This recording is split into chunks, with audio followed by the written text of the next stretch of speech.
Advocate Benjamin Mo Africa wa Mahila. My initials are BMWM. I know it's quite a long name, but nonetheless, I'm here representing the first applicant in this matter, Mr. Thabo Bester. Thank you very much. As the court is made under case number 2025-16001. I'm Mr. Mwela. I represent Ms. Magutman, together with my learned colleague, Mr. Beck. Thank you very much, Mr. Mela. I'm here for Netflix together with Mr. In the best matter, I'm here for Netflix together with this case retains. Thank you very much. Yes, thank you. You may assume I've read the papers in as far as I could, because they were all filed very late, but you're welcome to proceed. As the court pleases.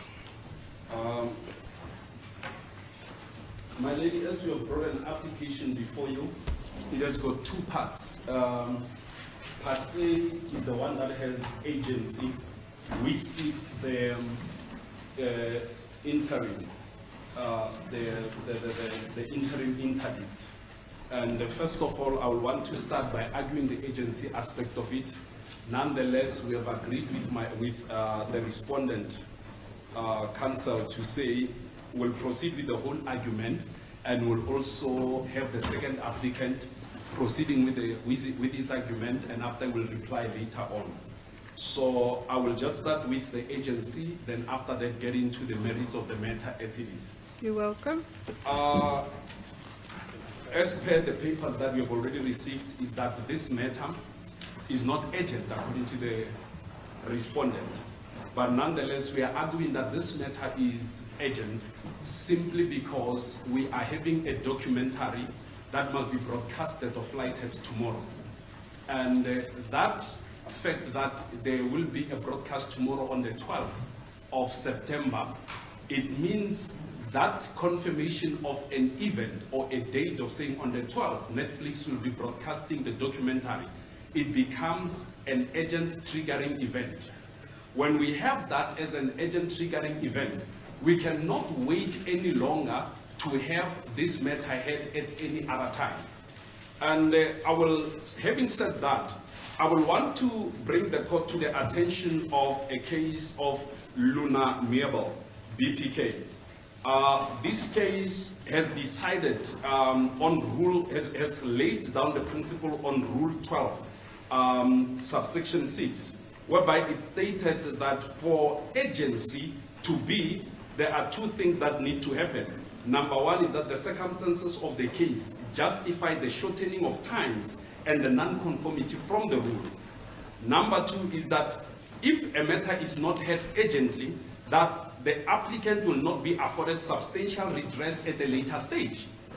The first thing that I want to talk about is that we requested the shortening of the time simply because should we wait any longer for this documentary to be flighted or broadcasted, we then have a situation of saying the impact that it would have made, it will not be reversed or anyhow amended.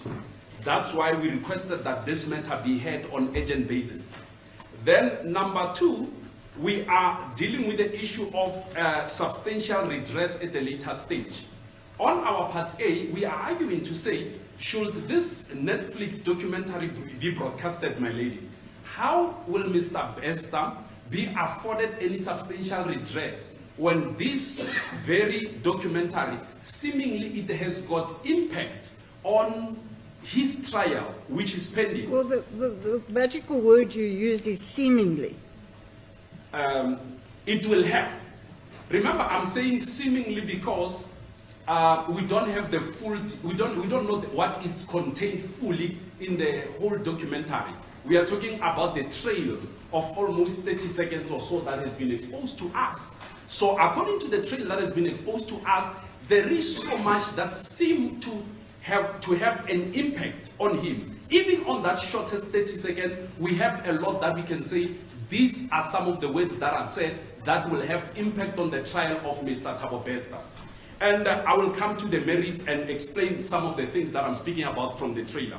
So now, on the issue of agency, we cannot wait for any, we do not have any substantial redress at a later stage. The only substantial redress that we can have now is to say, we can only have it now to say, let this documentary be interdicted not to be flighted tomorrow, not to be broadcasted tomorrow.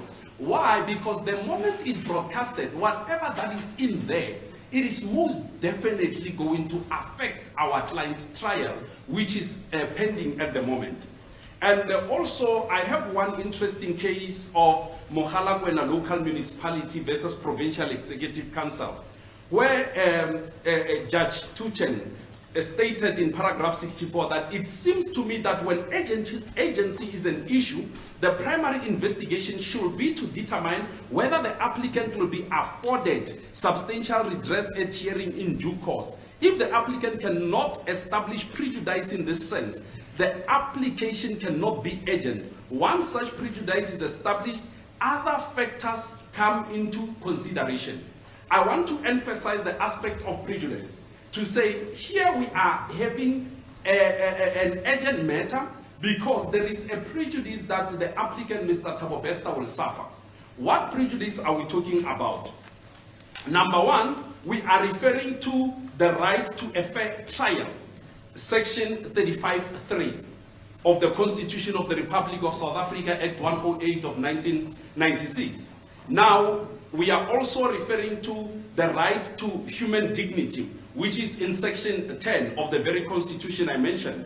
And we are also referring to Section 35(3), which is the right to be presumed innocent until proven guilty. Now, when you look at the trailer of the documentary that Netflix want to broadcast, there is so much that leaves, that is left undesired for our client, Mr. Thabo Bester. Why? Because there is somewhere there where it is stated, one of the speakers in the documentary state that Mr. Bester faked his death and escaped from prison, not allegedly. He speaks it as though it's the gospel truth, as though it's absolute, he has got the factual proof to say indeed he faked his death and escaped. And these are the allegations before court. It has never been established, he has never been found guilty at any point. We also have got a challenge with the trailer itself, because we have in the trailer, number one of the co-accused, which is the father of the second applicant, Nandi Pamaguduman. What challenge are we having there? There is a phrase that the father of Nandi Pamaguduman says. He says, I cannot imagine my daughter doing such a thing. The question is, what a thing? And how does that reflect on Mr. Bester? We are coming to that. We are coming to that. Then we have an issue of saying, what is such a thing? Definitely when we speak of such a thing, which the trailer has already suggested, where one of the speakers says, we don't know whether Dr. Maguduman is an accomplice or a victim. Now, accomplice to what? To Mr. Bester, whom already the trailer has rendered him to have faked his death and escaped from the prison, which is not allegedly, it is stated like that. And I would also want to direct the court to the answering, I think the answering affidavit of the respondent, Netflix. There are some interesting things that are being said there that that the court really need to look at them in order for us to be able to find a way forward. When you read the answering affidavit, it's kind of unclear what are they saying about this this documentary. Somewhere there on, let me quickly look at that. Somewhere there on their papers, they say Mr. Best. This documentary is not about Mr. Best. It's not about Mr. Thabo Bester.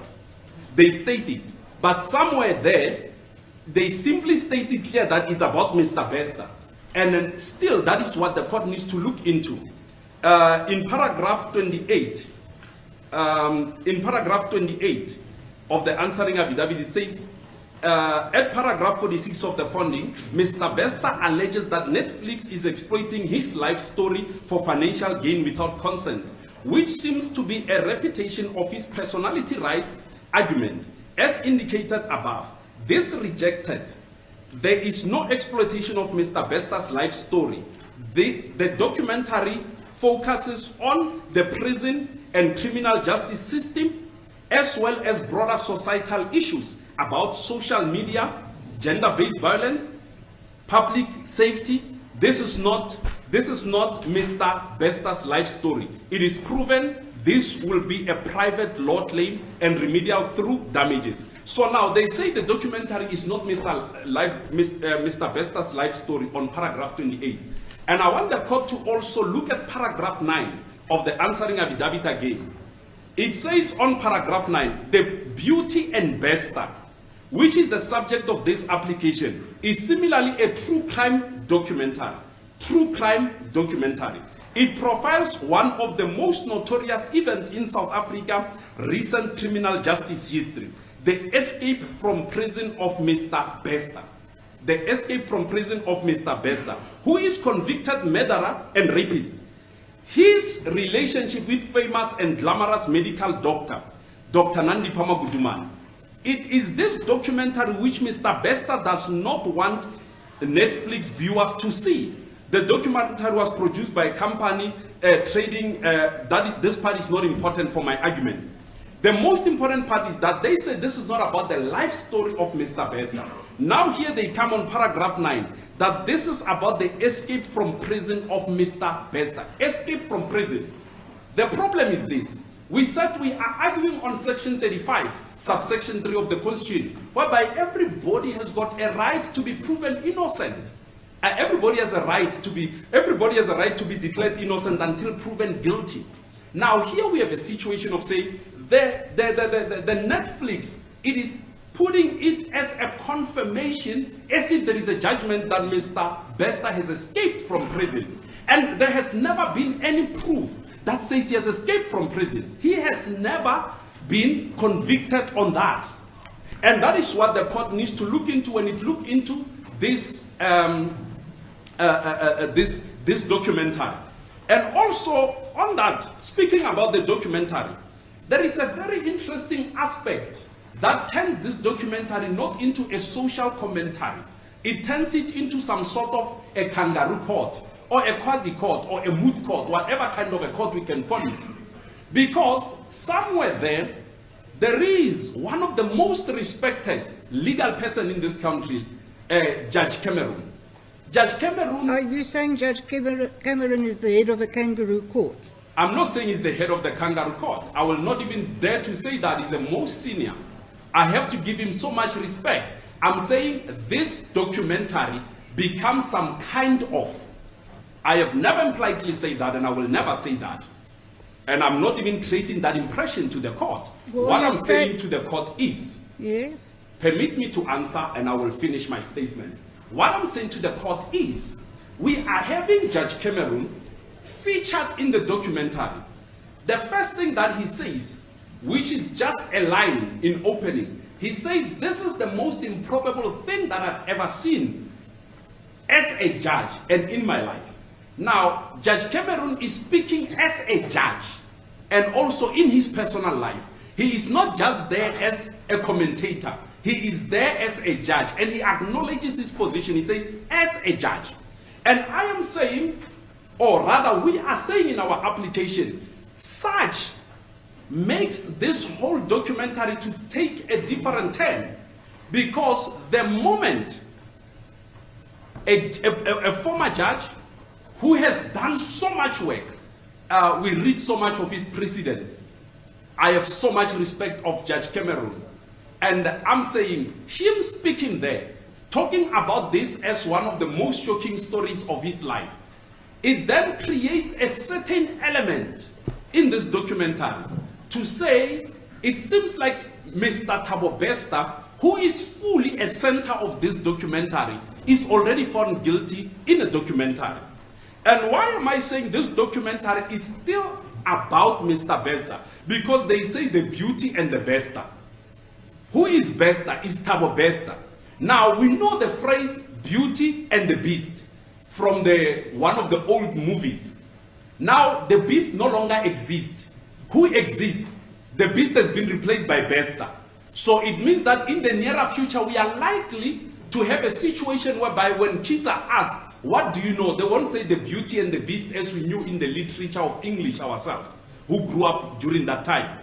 They will say the Beauty and the Bester, meaning that the beast has been replaced by a certain individual. Now we have a beast in person and personified into the person of Thabo Bester. So then this documentary, from its naming angle and perspective, it has already brought what we call a serious defamation to the person of Thabo Bester. And we cannot sit and keep quiet when Thabo Bester, who is my client and the applicant in this matter, is being termed or rather narrated as the beast. Because that's what the documentary suggests. Proceeding on engaging the answering affidavit, my lady. I have there is something here that is very interesting. On paragraph 27, on paragraph 27 of the answering affidavit of the respondent. Can you refer me to the page, please? Let me ask my colleague here for a page.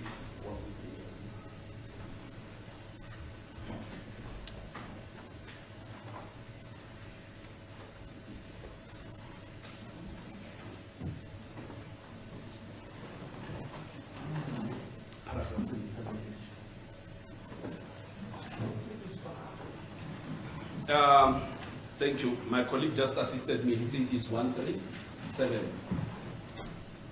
Oh, 00005-137.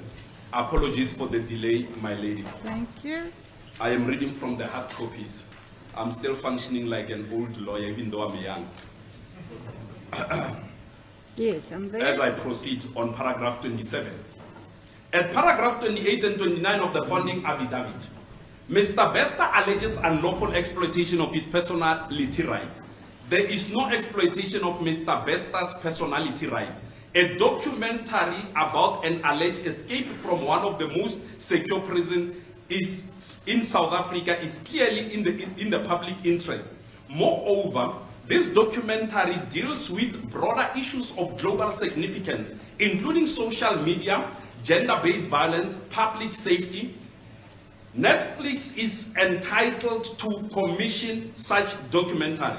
If there is a course of action based on this, it can be addressed later in civil action. For now, the public is entitled to make up its mind about the present system is alleged to have allowed a convicted man to escape from a maximum security prison.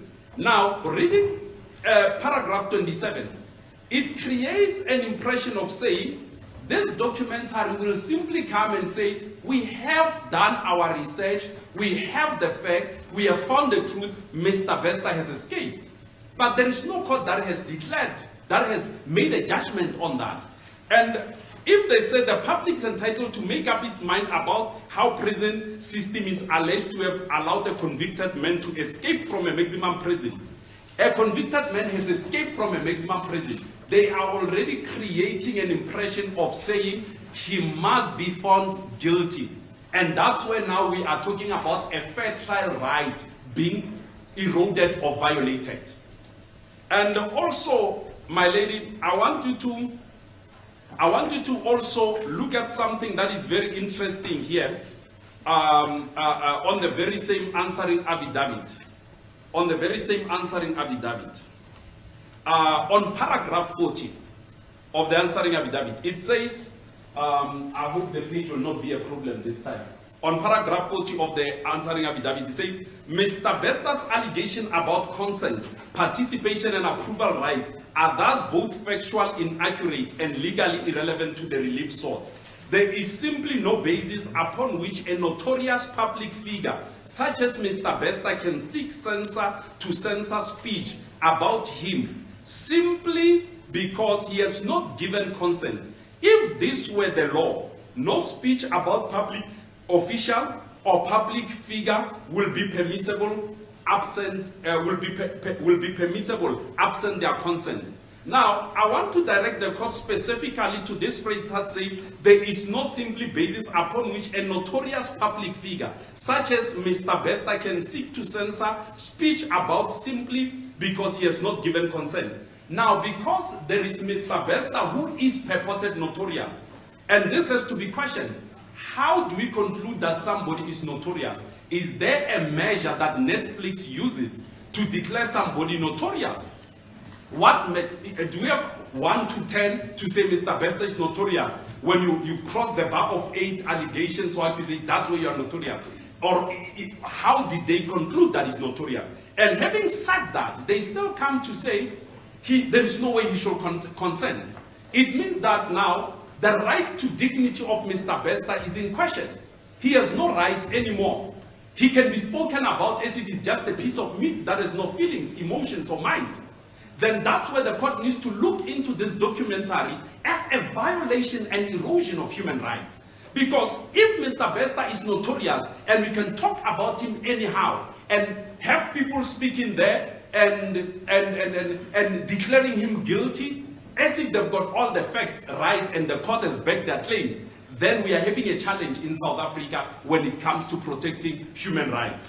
And also, I want to bring a very interesting point in this, to say, you know, the way this documentary has been sensationalized and the vibrations of it, including the emotions created. There is one speaker on that documentary says, "Are you dangerous?" And they edited it, putting Mr. Best on the other side, saying, yeah, as if he's answering that question that he is dangerous. Now, that is manipulation. That is artistic manipulation. Very wicked craftiness of the editors of this documentary. Because they are sitting there, putting stories as if he is confirming that indeed he is a dangerous man. Where is this in your papers? It's there in our papers. In my funding papers, is there. It's there in my papers. Everything I'm saying is in my papers. I will not waste court time and speak from my mind. I'm asking you a question, you can just answer it. Is in our replying affidavit. Is in our replying affidavit.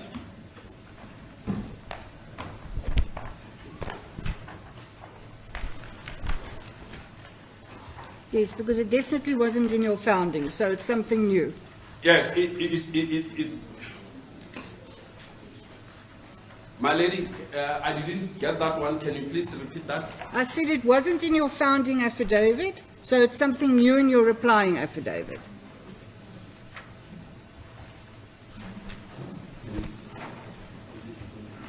Where is it in your replying affidavit?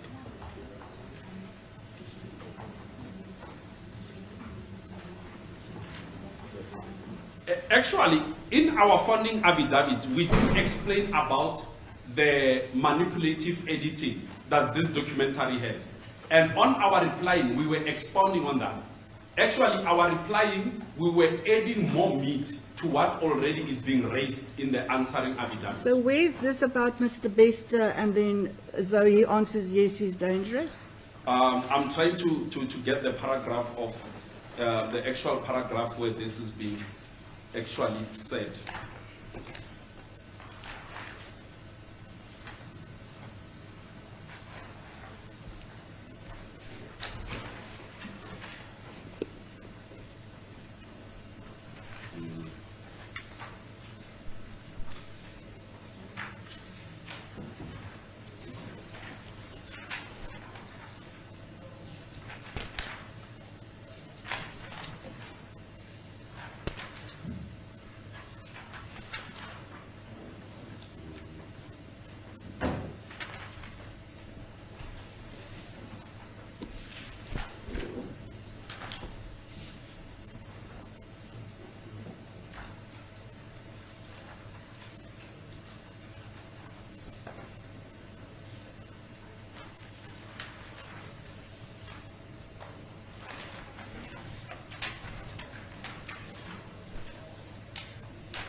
My lady, on paragraph 31, Are we in the founding or replying? is on my replying. Okay. Is on my replying on paragraph 31.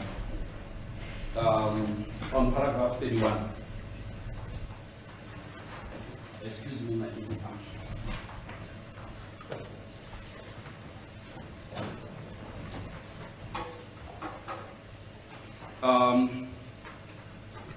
It reads thus: as argued in my founding affidavit and elsewhere in this affidavit, Netflix has employed crafty and manipulative editing practices in the publication of this documentary, which can also be seen in the trailer, where one of the commentators is shown to be asking the question, will you say you are a danger to society? And a video clip of myself is then superimposed after stating something along the lines of, yes, I will say so, or yes, I believe so. Thank you. So we have that in our papers.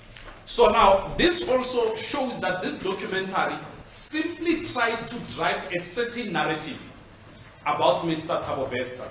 And then now, if we have this kind of a documentary being flighted, whereas on the 19th of September, next week, Friday, he will be appearing in court, what is the impression that is being created there?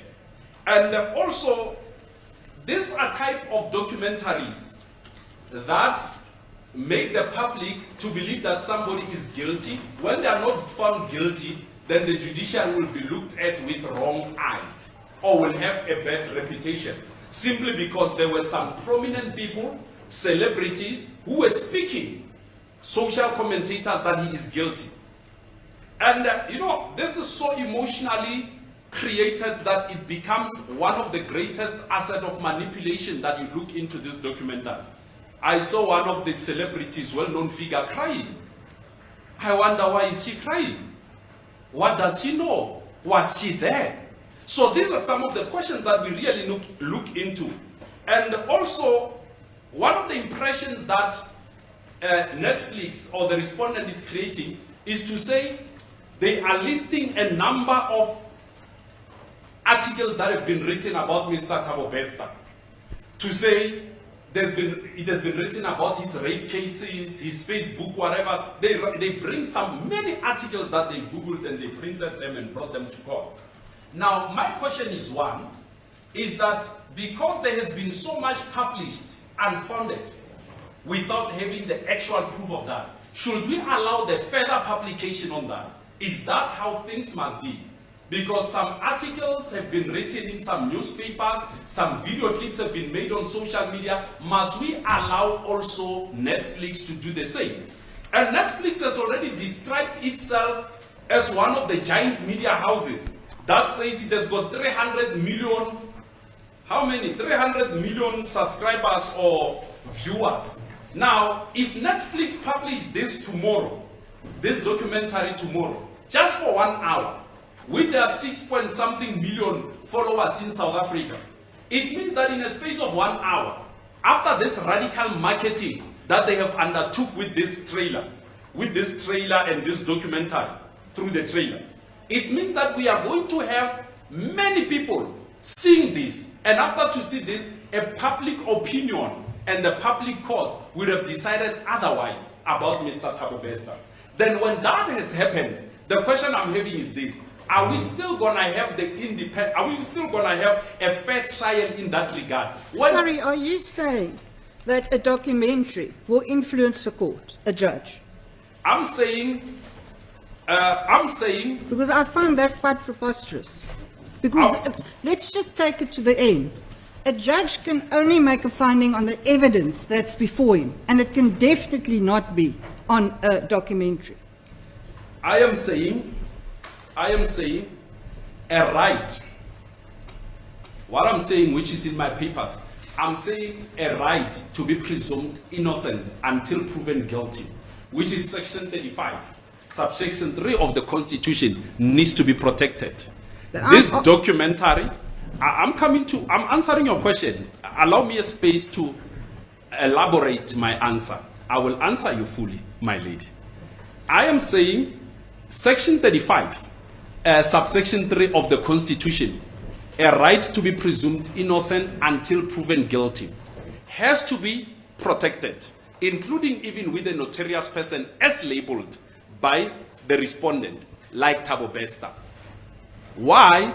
Because should that be, when he is found guilty, we do not know what influence will that be. We don't know the amount of influence will that documentary be heavy in that proceeding. And we are saying such documentaries carry a weight into the public court, carry a weight into the public opinion and interest of the people. And also, my lady, hear my argument within the context of everything that I've been saying for past 30 minutes or so. I have already said, in this documentary, we have the accused, one of the co-accused, who is speaking, the father of Nandi Pamaguduma, and I'm repeating that.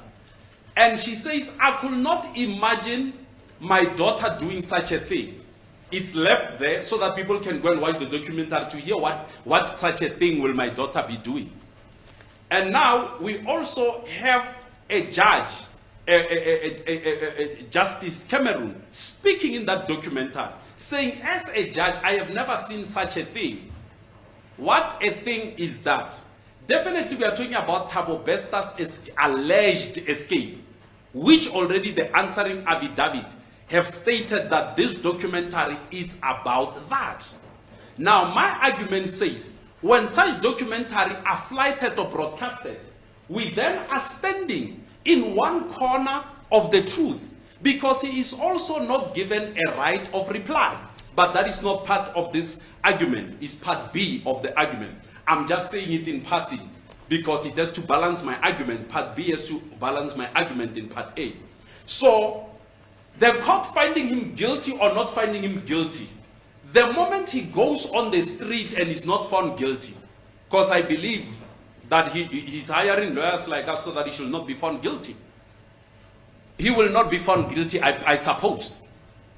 Then the state has failed to prove his case beyond reasonable doubt.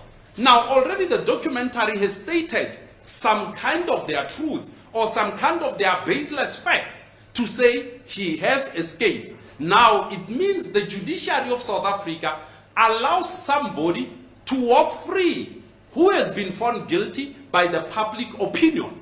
I am addressing the public opinion, and I'm speaking about the fair trial here. And I'm speaking about the right to be presumed innocent until proven guilty. And that cannot be left unattended. Now, having argued all this, my lady, the question is, why are you in court and sweating so much, Advocate Maila? The reason we are in court is because we are asking that this documentary should be interdicted. On which basis do you want this documentary to be interdicted? There is a case, as I'm closing, there is a case of Setlogelo versus Setlogelo, which is there on my practice notes. The case has laid down very important requirements for an interim interdict. Number one, it stated that a prima facie right, though open, what is required for an interim interdict to be granted by the court? Number one, a prima facie right, though open to some doubt. That's number one. Number two, a well-grounded apprehension of irreparable harm if the interim relief is not granted. Number two, the absence of an adequate alternative remedy. The absence of an adequate alternative remedy. Number four, the balance of convenience favor the grant of the relief. Number five, the balance of convenience favor the grant of relief. Then the last one, oh, this is me reasoning. This is the fifth one will be the balance of convenience favors the grant of relief. Now, my lady, when you look, when you look at our founding affidavit, the applicant has covered all the requirements set out in Setlogelo case. Number one, prima facie right, we have already stated. that there is a right to fair trial, which is section 35 of the Constitution, a right to be presumed innocent until proven guilty, which is section 35(3) of the Constitution, and also a right to dignity, which is section 10, a right to equality, which is section 9, and also number 2, a well-grounded apprehension of irreparable harm if the interim relief is not granted.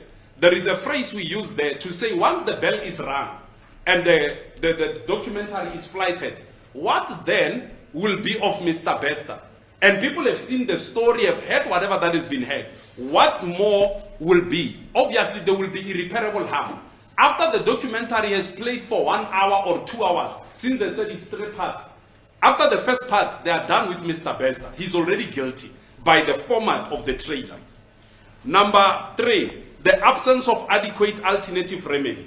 If this documentary of Netflix is not interdicted, my lady, what more will remedy be for him after it has been flighted or broadcasted to 300 million followers of Netflix in 160 countries as they boast? Definitely, Mr. Bester, in every corner of this world or planet Earth, he will be known as a man who faked his death and escaped, because we saw it in the trailer. It's there. And number 4, the balance of convenience favors the grant of the relief.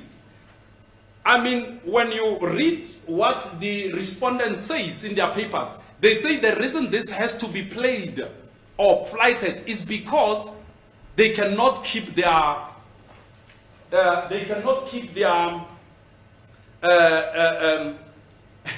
their followers or subscribers in suspense, meaning their subscribers are more important than the human rights of Mr. Bester. Their intellectual or emotional tickling and their feelings must be created at the expense of Mr. Bester's rights. Now we also have we also have the convenience. The convenience favor the grant of the relief. What more will be convenient for the court except to order an interim an interim interdict? I do not see any possible way except this. And the court must note in our papers, we do not say this must not be unpublished. We say let the trial end, and they will publish it, whether he's found guilty or not. They will even have more, because it will have even the trial in it. It will even have this part. So they will have a bigger meat to give to their 300 million subscribers. So now, my lady, I also want to conclude on this case that deals with the specific requirement for prohibition of media broadcast. It's coming from the case of Media Television versus Director of Public Prosecution, which the respondent has labored very hard on it. Here, the Supreme Court of Appeal was asked to prohibit the broadcast of a documentary on the grounds that it might prejudice a pending criminal trial. The Honorable Judge Nugent held that the publication may be prohibited where a prejudice it might cause, 1, a demonstrable and substantial harm. Number 2, where there is a risk that the prejudice will occur. Number 3, that the disadvantage of curtailing the free flow of information outweighs the benefit of preventing the prejudice. Now, looking into what the Media Television case has brought, we are sitting now, my lady, on an argument of saying, does Mr. Bester has a case that can be decided in line of Media Television case? Indeed, you look at number 1, that a prejudice is demonstrable and substantial. My lady, if one of the accused, father and also the co-accused, and the father of one of the accused says, I could not imagine my daughter doing such a thing. What a thing. I'm wondering, what a thing is that? Definitely he's not talking about her daughter graduating to be a medical doctor. Most definitely he's talking about assisting or doing whatever in this alleged escape of Mr. Bester. Definitely it's about that. And number 2, we are talking about, the case says there is a real risk that prejudice will occur. Once this documentary is flighted, prejudice will occur.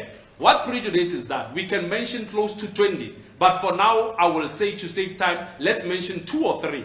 Number one, we have 300 million subscribers who will be listening to people declaring a man whom the court has not declared guilty to be guilty, who are sure of what they do not know.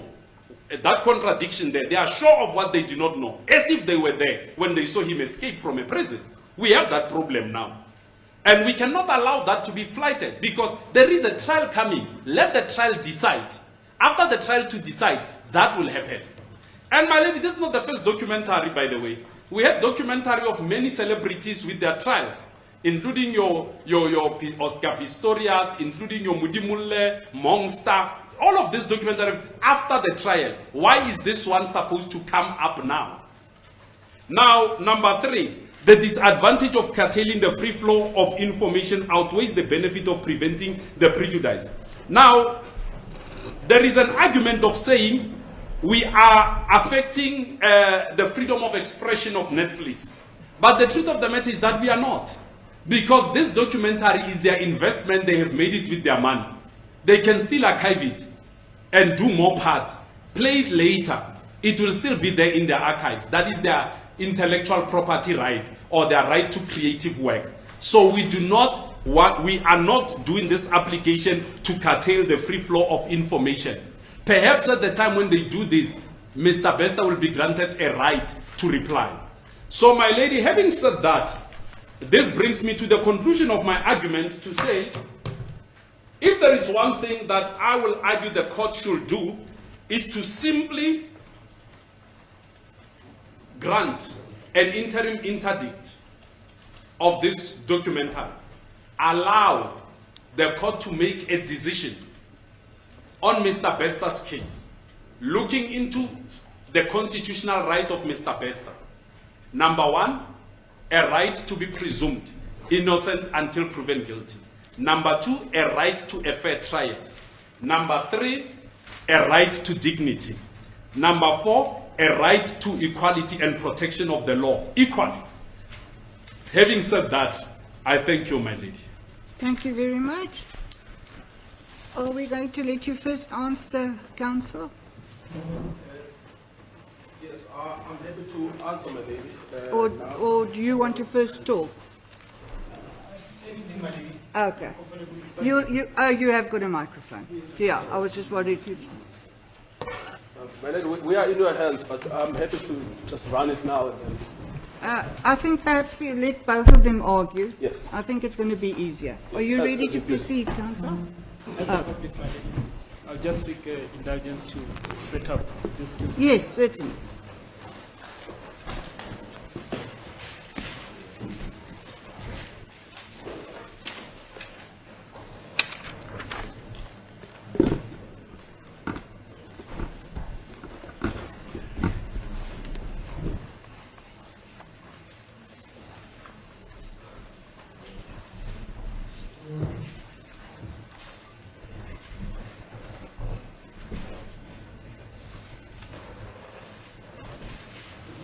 My lady, going after Mr. Bester's case, it's not an admission that these cases are similar. No, that's why we're doing them separately. Yes, yes, but I'm putting them up front, just obviously for the purpose of convenience. And that is our point of departure. These two cases are markedly different, and I will explain that particular aspect. But just to set the tone and not to accede to the defense by Netflix, I will read a paragraph from the Constitutional Court from Justice Krichler. It is at paragraph 23 of the applicant's head, Ms. Mabuduman, page 007-2 12.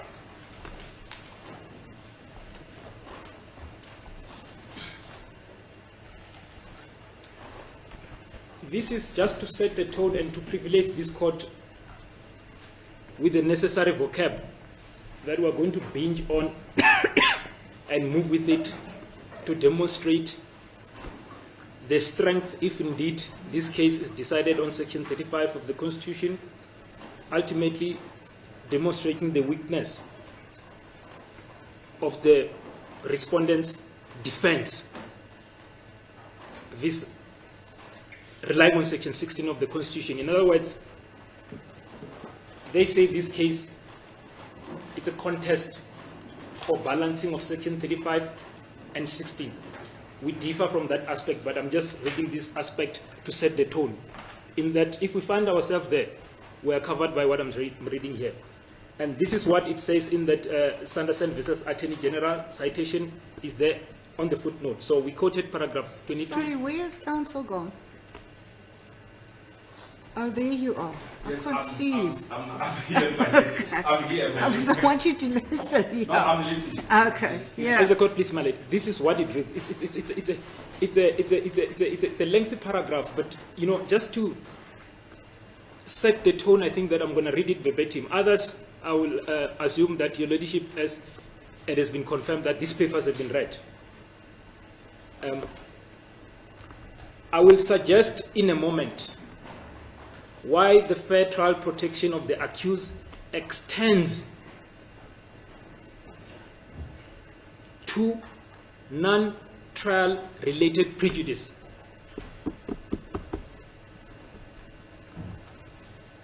But my point here is simply that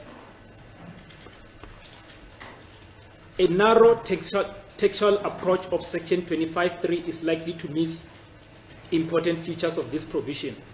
That's a previous provision in the interim, which is then now Section 35.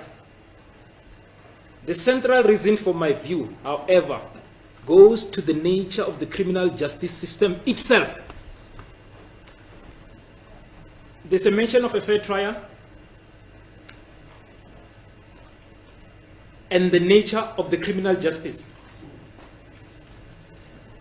If we find ourselves in the debate of Section 35 versus Section 16, the double weapon that the applicant, Ms. Magudumana, has is the fair trial right, Section 35, and the administration of the criminal justice system. The harm is on all the citizens that deserve to have public faith in the criminal justice. Then it continues. If in principle the system aims to punish only those persons whose guilt has not been established in a fair trial, prior to a finding on liability as part of the fair procedure itself, the accused is presumed innocent. He or she is also tried publicly so that the trial can be seen to satisfy substantive requirements of a fair trial. The profound difficulty with which we are confronted in this case is that an accused person, despite being presumptively innocent, is subject to various forms of prejudice and penalty merely by virtue of being an accused. These forms of prejudice are unavoidable and unintended by the system. As a practical matter, the impact of a public process on the accused may well be to jeopardize or impair the benefits of the presumption of innocence. While the presumption of innocence will continue to operate in the context of the process itself, as a criminal process, it has little force in the broader social context. Trial by public. Indeed, many may pay no more than lip service to the presumption of innocence. Doubt will have been sown as to the accused's integrity, conduct in the eyes of family, friends, and colleagues. The repercussions and the disruption will vary in intensity from case to case. In this one, it's grave. But they inevitably arise and are part of the harsh reality of the criminal justice system. Well, but isn't he saying that's part and parcel of it? Yeah, my lady, when someone is setting a tone, must be allowed to do so. I will then elaborate. I'm setting a tone, and what Justice Clark is accepting that some of the things are part of the system, but we can't shy away from the fact that prejudice are highlighted, and trial does not only happen within the court, and prejudice does not only happen within the process itself. Then we say that, and that's a close quote of that particular case. So that means when I get to the aspect of Section 35, with what I've said, then the meat will be fleshed out. So now, dealing with what brought us to this court today, it's an interim application to interdict what is about to be paraded tomorrow, 12 September 2025, by Netflix, working together with Storyscope, pending the determination in Part B. In Part B, we say contemplated proceedings could either be action or application. It will depend on the assessment fully of the facts, whether there won't be any serious dispute of fact when that application is then prosecuted. And the prayers, what is contemplated there is that the respondents, all of them, the respondents, Storyscope, Netflix, contrary to what they do belatedly, they rely on the contractual terms of what is called a licensing agreement to tell the applicant, Ms. Magudumana, that if for any reason you have a right to breathe in terms of the Constitution, that licensing agreement does not allow you to do that, and it also blocks you from invoking that right in court, except if you want to claim for damages. So that particular contract is again public policy, and it will be determined fully in Part B. But this is a problematic aspect. She can't even, we are at the mercy of that contract to even invoke Section 12. We are at the mercy of that particular contract, because the engagement, as I will demonstrate from the letter, when a demand is made first to the first respondent, that is Storyscope, ultimately to the second respondent, Netflix, the theme was the same. You have signed a contract. In terms of the contract, you can't even approach the court to assert any form of relief except the claim for damages. So she is at the mercy of Netflix. And how do they justify that mercy? They will tell you, you've signed a contract. Then, with that said, this is how you then need to categorize this matter and separate it from the first matter that was argued, which was squarely a contest between Section 35 and 16. This one is what we said under the overview rubric. It's peculiar and unique, and that uniqueness has not been appreciated by the respondent. So let me now deal with the aspect of agency. The biggest challenge on agency in respect to Ms. Magudumana, or the applicant in the second case, is an impression that she has created the agency, self-created agency. But there's a timeline accounting for each and every process that was followed before coming to court. Then I'll just take this court through the timeline quickly. But the timeline itself is started paragraph 71 of the founding affidavit, page 001-31. That is where the timeline starts, and then it takes you through until we find ourselves in this court.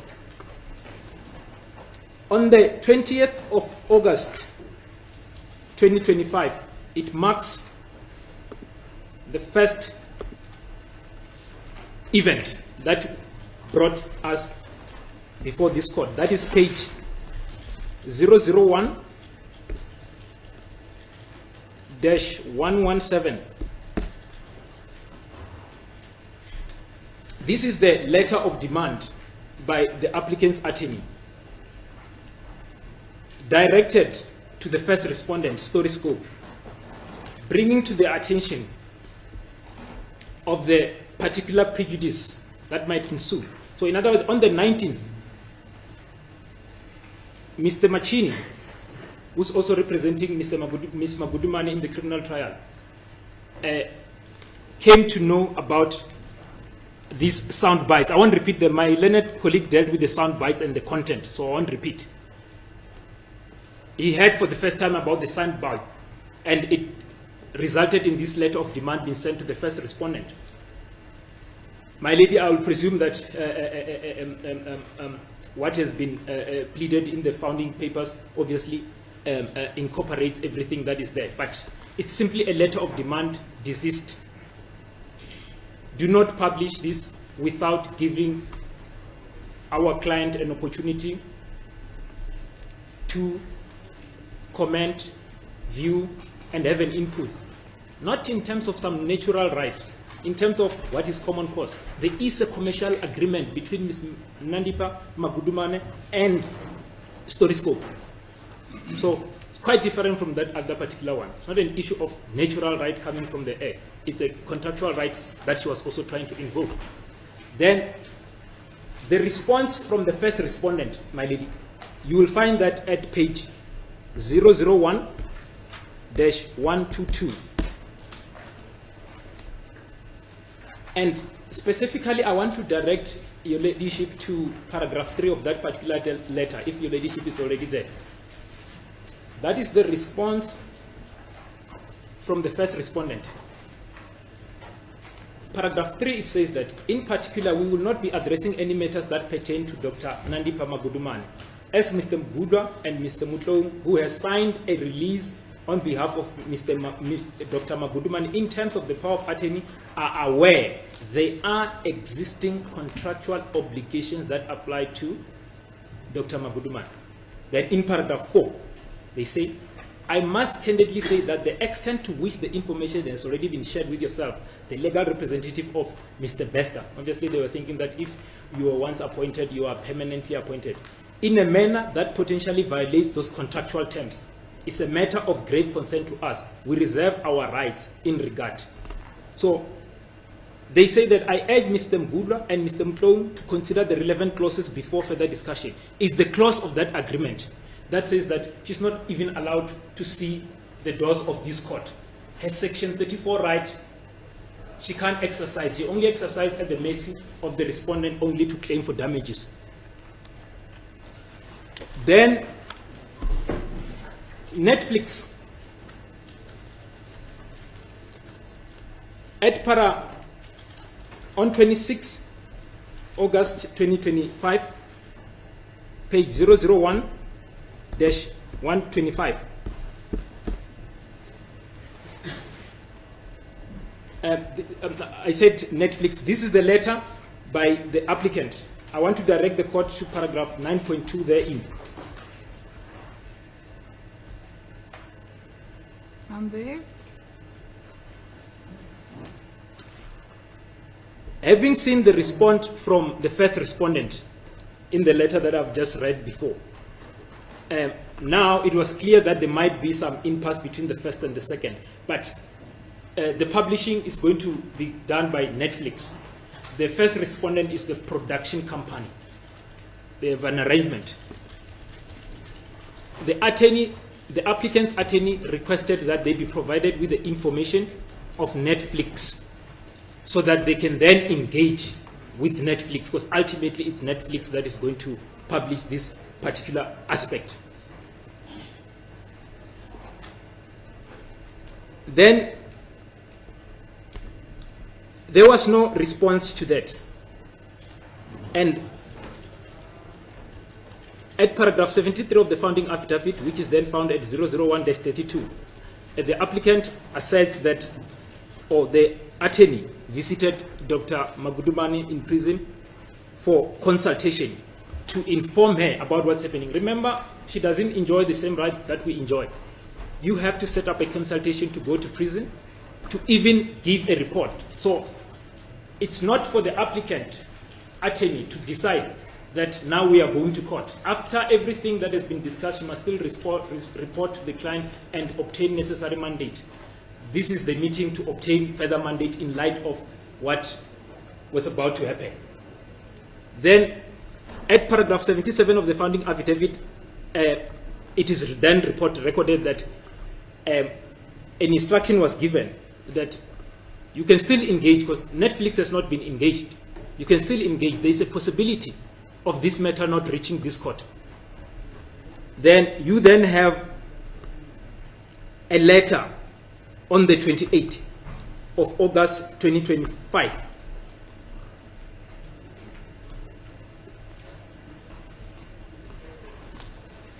That is the meeting wherein this letter now is addressed to Netflix, substantially repeating what has been discussed with Story Scope and asking a roundtable meeting so that parties can find common ground.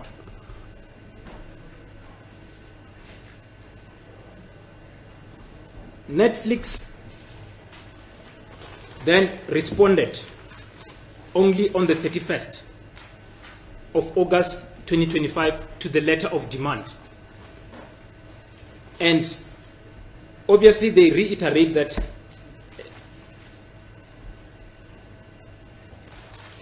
she can't come to court because of the contractual clause, and particularly at paragraph 6 of that letter, which is found at page 001-136. That is the page number.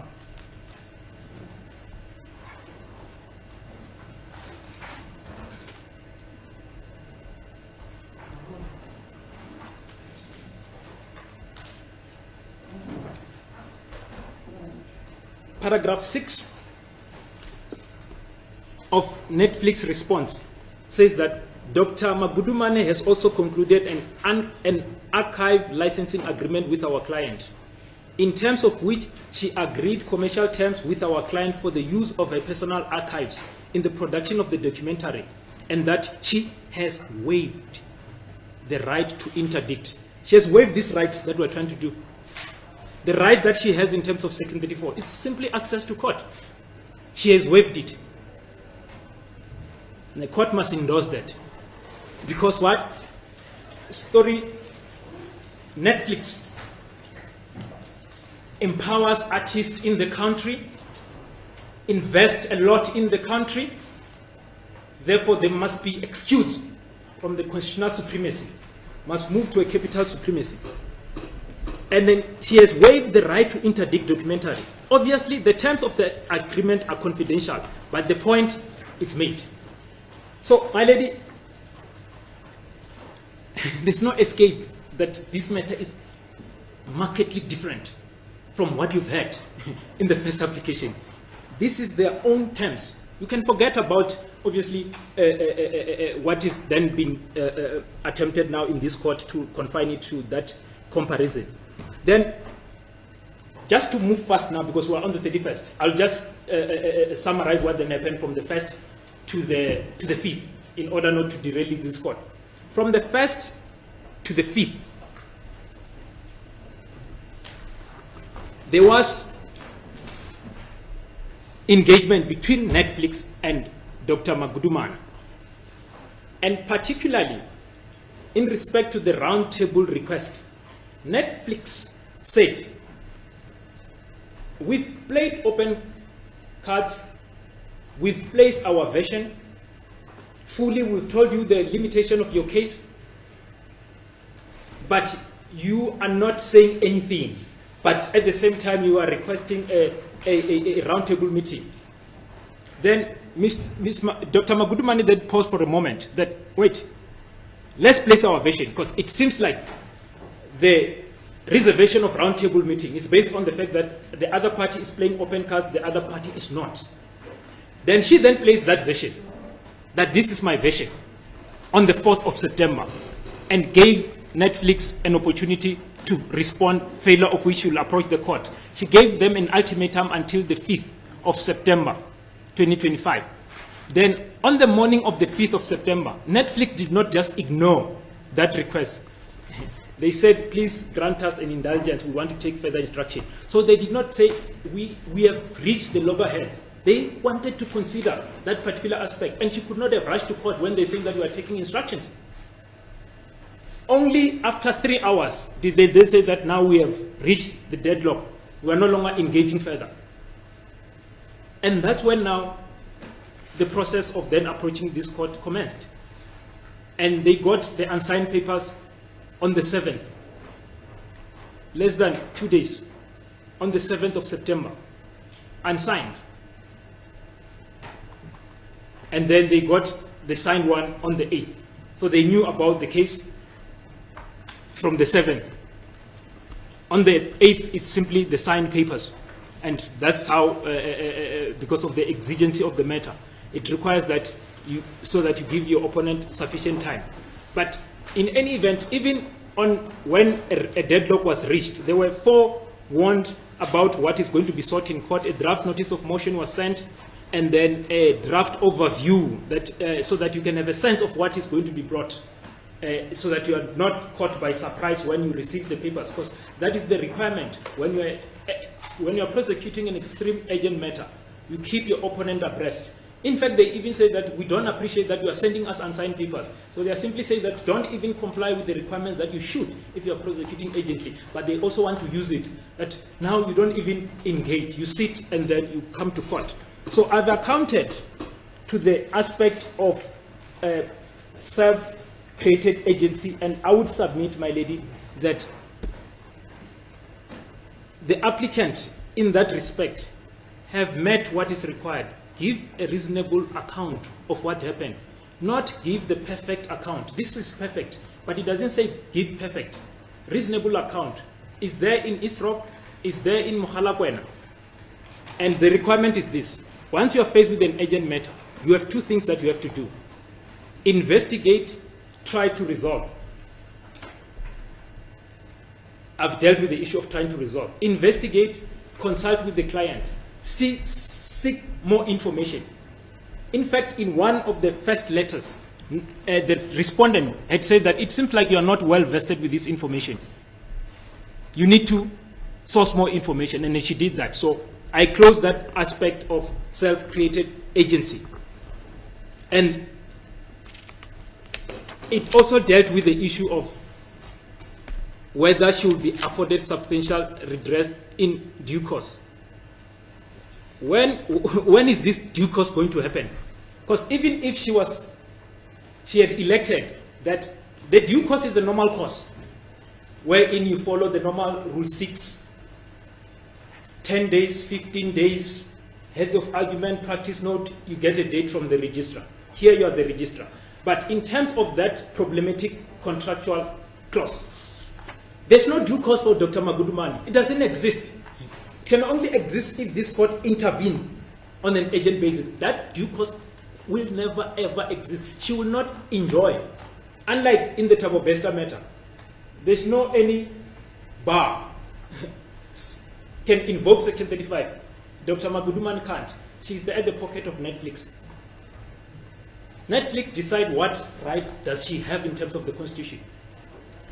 It says that it's a claim for damages.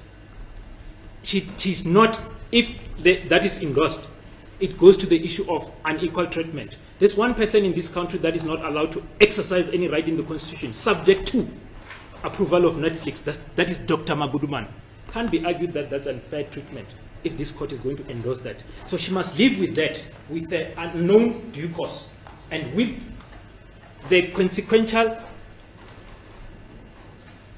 harm, which is then, remember, if you can approach the court and this documentary is allowed to be published, we then say that these are the further harm. The first harm is that your Section 34 is blocked.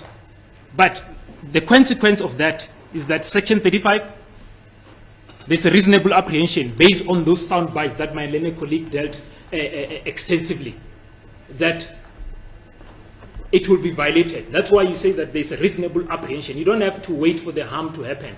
And if that harm is not going to be redressable, even if there's a remedy, you are entitled to bring it on an urgent basis, because remedy and substantial harm the harm are two different tests. So that accounts for the issue of Dr. Magudumane would not be afforded substantial redress. And substantial redress should not be confused with the defense that our learned colleague raised, that she can't prove the harm. At the stage of agency, you don't have to prove. In fact, your ladyship must assume that a case is good, and we are going to argue that it's good, but here you must assume that the case is good. Then we pass the agency.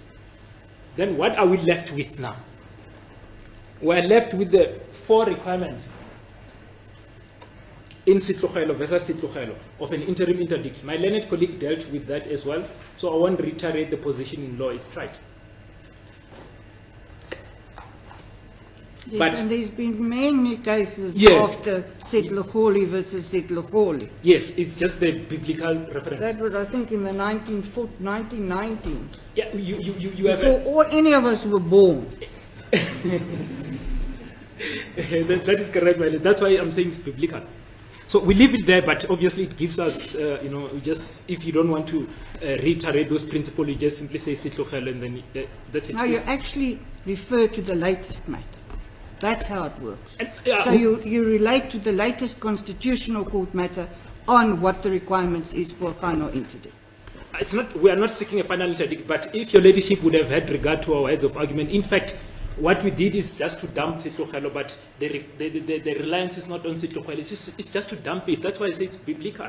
What we then rely on is the constitutional court judgments, actually to invoke those particular rights, and it's there in the heads of arguments. Then the first, the city of Tshwane versus AfriForum deals with those particular aspects, the 4 requirements, and we relied on that case at paragraph 21 of the heads of argument. That is 007-12. But, my lady, I'm not going to be going back and forth in terms of which case must I use to invoke a particular requirement. A requirement is a requirement. The prima facie is a prima facie. In fact, I can just demonstrate that she has a prima facie right to Section 35 without even referencing to any case law. Section But then 35 you're is not the law. completely correct in saying that it's completely distinguishable, the two matters, because you're also relying on Section 35. I'm saying that, as an example, I've dealt with Section 34. The entry port, I say Section 34. What then follows is that the violation of this section, the block or the bar to approach the court is Section 34. So she can't even enter. She can't even speak about Section 35. Section 35 then, it's impacted on 2 aspects. If it's blocked in terms of Section 34, then it's a consequence. But if it's not blocked in terms of Section 34, let's say there was no limitation to approach the court, then she would then exercise Section 35 in 2 respects. She would then say that in terms of the arrangement that we entered into, we agreed that this documentary will not have any impact on my pending criminal trial as a contractual right. If that contractual right falls off, then we are at their terrain. 35 versus 16, their favorite terrain. But there are many terrains before we get there. That's Sorry, what I don't understand your argument. It's simple. No, listen, let me rephrase as I understand. Yes. And then you can tell me how simple As the it court is. pleases, my lady. So you're saying because there's a contract that says that denies her the right in 34, you can't argue 35 today. Is that your argument? Not entirely. The Well, then consequence tell of me that. the simple argument. Yeah, the consequence of that. So let me simplify like this, my lady. First, let's remove the bar of Section 34 first, Yes. right? Even if there was no bar of Section 34, because Section 34 was simply to say that she can't even approach the court to assert any right, including Section 35. So it can be violated as long as that bar exists in any other right. But if that bar is uplifted, But she's before court today, so why can't she argue 35? yes, but And in fact, as I see some of your papers, you are arguing 35. But that's what we are arguing, but we deal with the peculiarity, my lady. If, because I can't blindly argue. I must argue based on the case that is before the papers. The case that is before the papers, it contextualizes the case, and we say this is unique. Because if we jump to Section 35, then I'm saying that we are being dragged to the terrain. The respondent creates their own case and says it's our case. Our case is not a Section 35, but that's a consequence of what is happening prior to that. It takes us there, either because of the bar or the removal of the bar. But I won't stress that case any further. I will just then proceed with that, because even if it's similar to the case that was argued by Mr. Bester, there are certain peculiar circumstances here because of this commercial arrangement. Forgetting about the Section 34, there are peculiar circumstances.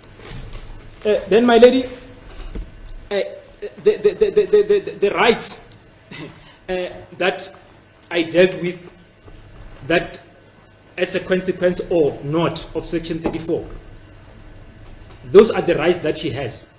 And for now, she only has to establish that she has a prima facie right to that, even open to doubt.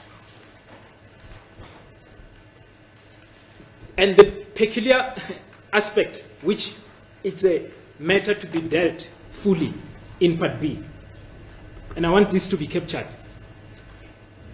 Absent the constitutional right that she has in terms of 35, 34, 9, 10, she also has what she says is the true intention between the parties in this commercial arrangement, and not what has been reduced in writing, which is also against public policy. She says that in terms of the Boots principle, in Part B, she's going to ask the court to give effect to the true intention of the parties and not merely accede to what has been reduced in writing. So if she succeeds there, which we say that she has a reasonable prospect of success, then her right that she has now in this particular instance is that before Netflix or Story Production produces the documentary, she has a right to view, to comment, and provide input. And this one that they are publishing, they've denied her that right because they are relying on the stricture of what is written. She is then saying that there's problem. Public policy, alternatively, it does not reflect the true intention of the parties. And I'll get to that aspect of the intention of the parties. But I don't want us to derail, because I'm just inviting the court to take what is called in our law a judicial peek. You look at, just uplift the veil of what's going to happen in Part B. You assess whether there are reasonable prospect of success, and then you say this is a good case for prima facie. Then, irreparable harm. The Sanderson case that I started with, it just summarized the grave harm that will be suffered. But drawing it closer to Dr. Magudumane's case, the right to remain silent is that you have a right to even walk out after the criminal case. If the state lead a palpably weak case, simply don't say anything, you leave. State has closed the case, it's fine, I'm leaving. And then you can be discharged even if you're not saying anything. You can also be found guilty if you don't say anything. Yes, but my lady, the point that I'm making, you can also be, I'm not saying that there are no other possibilities. I'm saying that you can also be released, not excluding other possibilities, but I accept you can also be found guilty.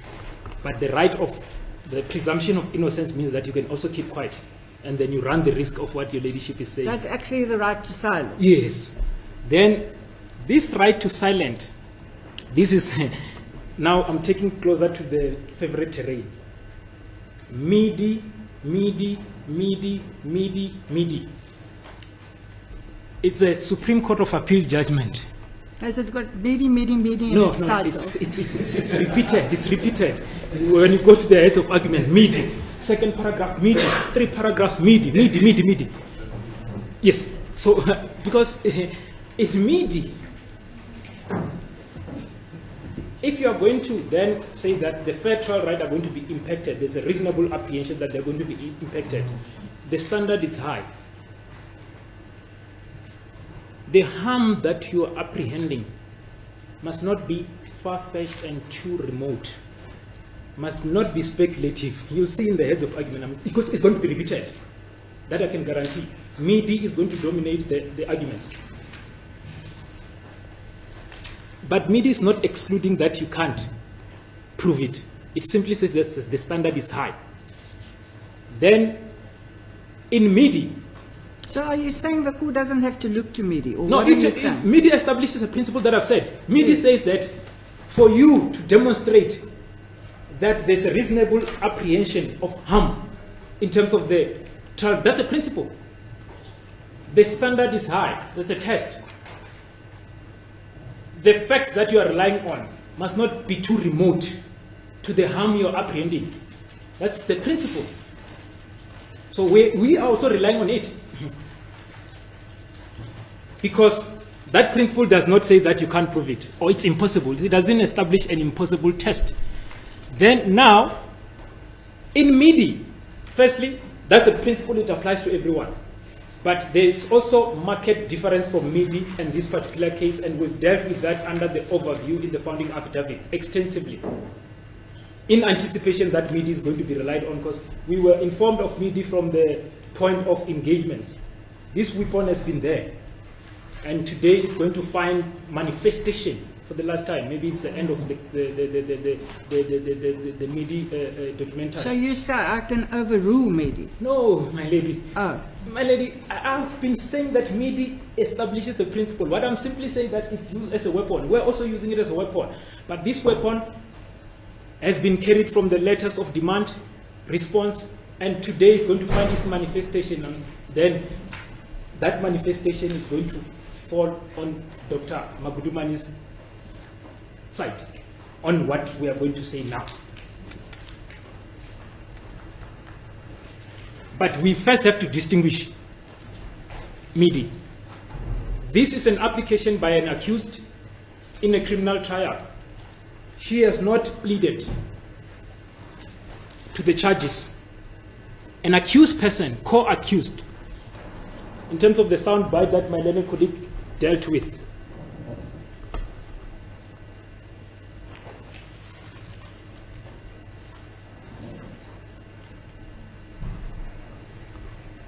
Put a statement that when you look at it, there's a reasonable apprehension that Dr. Magudumane's trial is starting tomorrow, full force. What is going to happen on the 19th of September would already been subjected to a public trial that Justice Krikla spoke about. Tomorrow, people, in terms of the soundbite, are expecting to see the trial. Then what is the impact that it would have, which is not remote, to the right to remain silent, and the presumption of innocence? It's that in the absence of this dumping of this version of the co-accused that must have impact on the co-accused in a common purpose crime, she would have enjoyed this right fully, without fear of what might possibly and reasonably implicate her is published by Netflix. Then now, what would then happen is that can she reasonably enjoy, based on the apprehension, that right to remain silent? And you must accept it from this point of view. If that information is dumped tomorrow, then we know of what we don't know. I don't know anything. We know of what we don't know. That information might also be available to the NPA. I'm not saying it's untoward, but I'm saying it might be available. And it's not an act of God. It's an act of an accused person who's charged for common purpose and the manipulation of the commercial agreement. Now, she might, there's a reasonable apprehension or possibility that she might have to then say something based on what would then be said. And that is what MIDI says. It's not an impossible test. You can't reasonably, in terms of the tone that I've set in Krikla, that this is the impression that the people will get, and that information is then available. And why in MIDI failed? In an instance wherein witnesses were also not interdicted to take interviews or for a documentary to be published is this. Those witnesses were state witnesses. And it is the state, it's the NPA that was trying to interdict. Just I read the matter, so I know the facts. Oh, yes. Thank you, my lady. So I'll just accept that distinction is noted, that it's not an accused, it's the NPA, and there are market difference that I've already said. So the conclusion that was reached in meeting should not be jumped into. Let's look at what I've just said in relation to linking it to the fair trial right. And I won't take it further than that. I'm saying that it's not an impossible standard.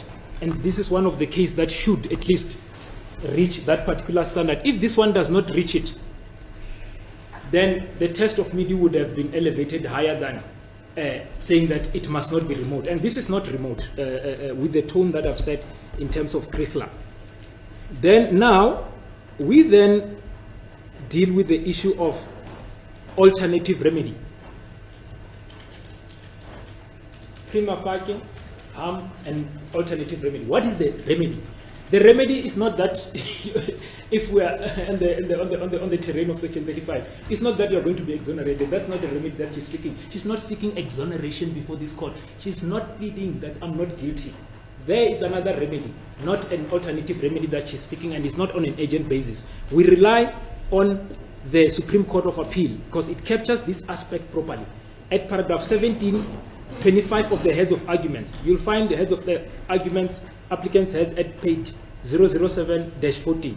We quote it. I will read only the bolded parts that then explain the test for alternative remedies. It's not just any remedy. It says that, firstly, the purpose of interdict is to put to an end the conduct in breach of the applicant's right. I've dealt with that. Secondly, the existence of another remedy will only preclude the grant of interim interdict where the proposed alternative remedy will afford the injured party a remedy that gives it similar protection to the interdict against the injury. Against the injury that is occurring or apprehended. Then it then says that the fact that one of the parties or even the judge may think that the problem would be better resolved or can ultimately be resolved. It's not a bar or it's not a test for alternative remedy.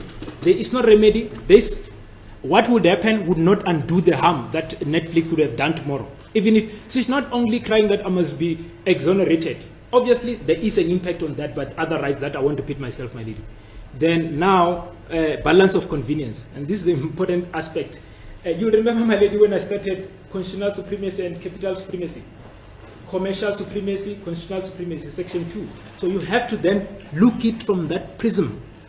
You are balancing the constitutional supremacy and the commercial supremacy. They went at great length about the things that they've invested.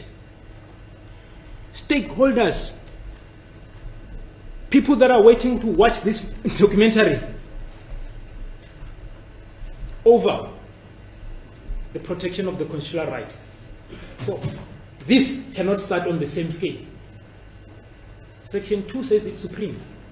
If you want to balance the violation of the constitutional right against the supremacy of the Constitution, put the rights up, put the commercial interest down, then they have to say more, contrary to then now the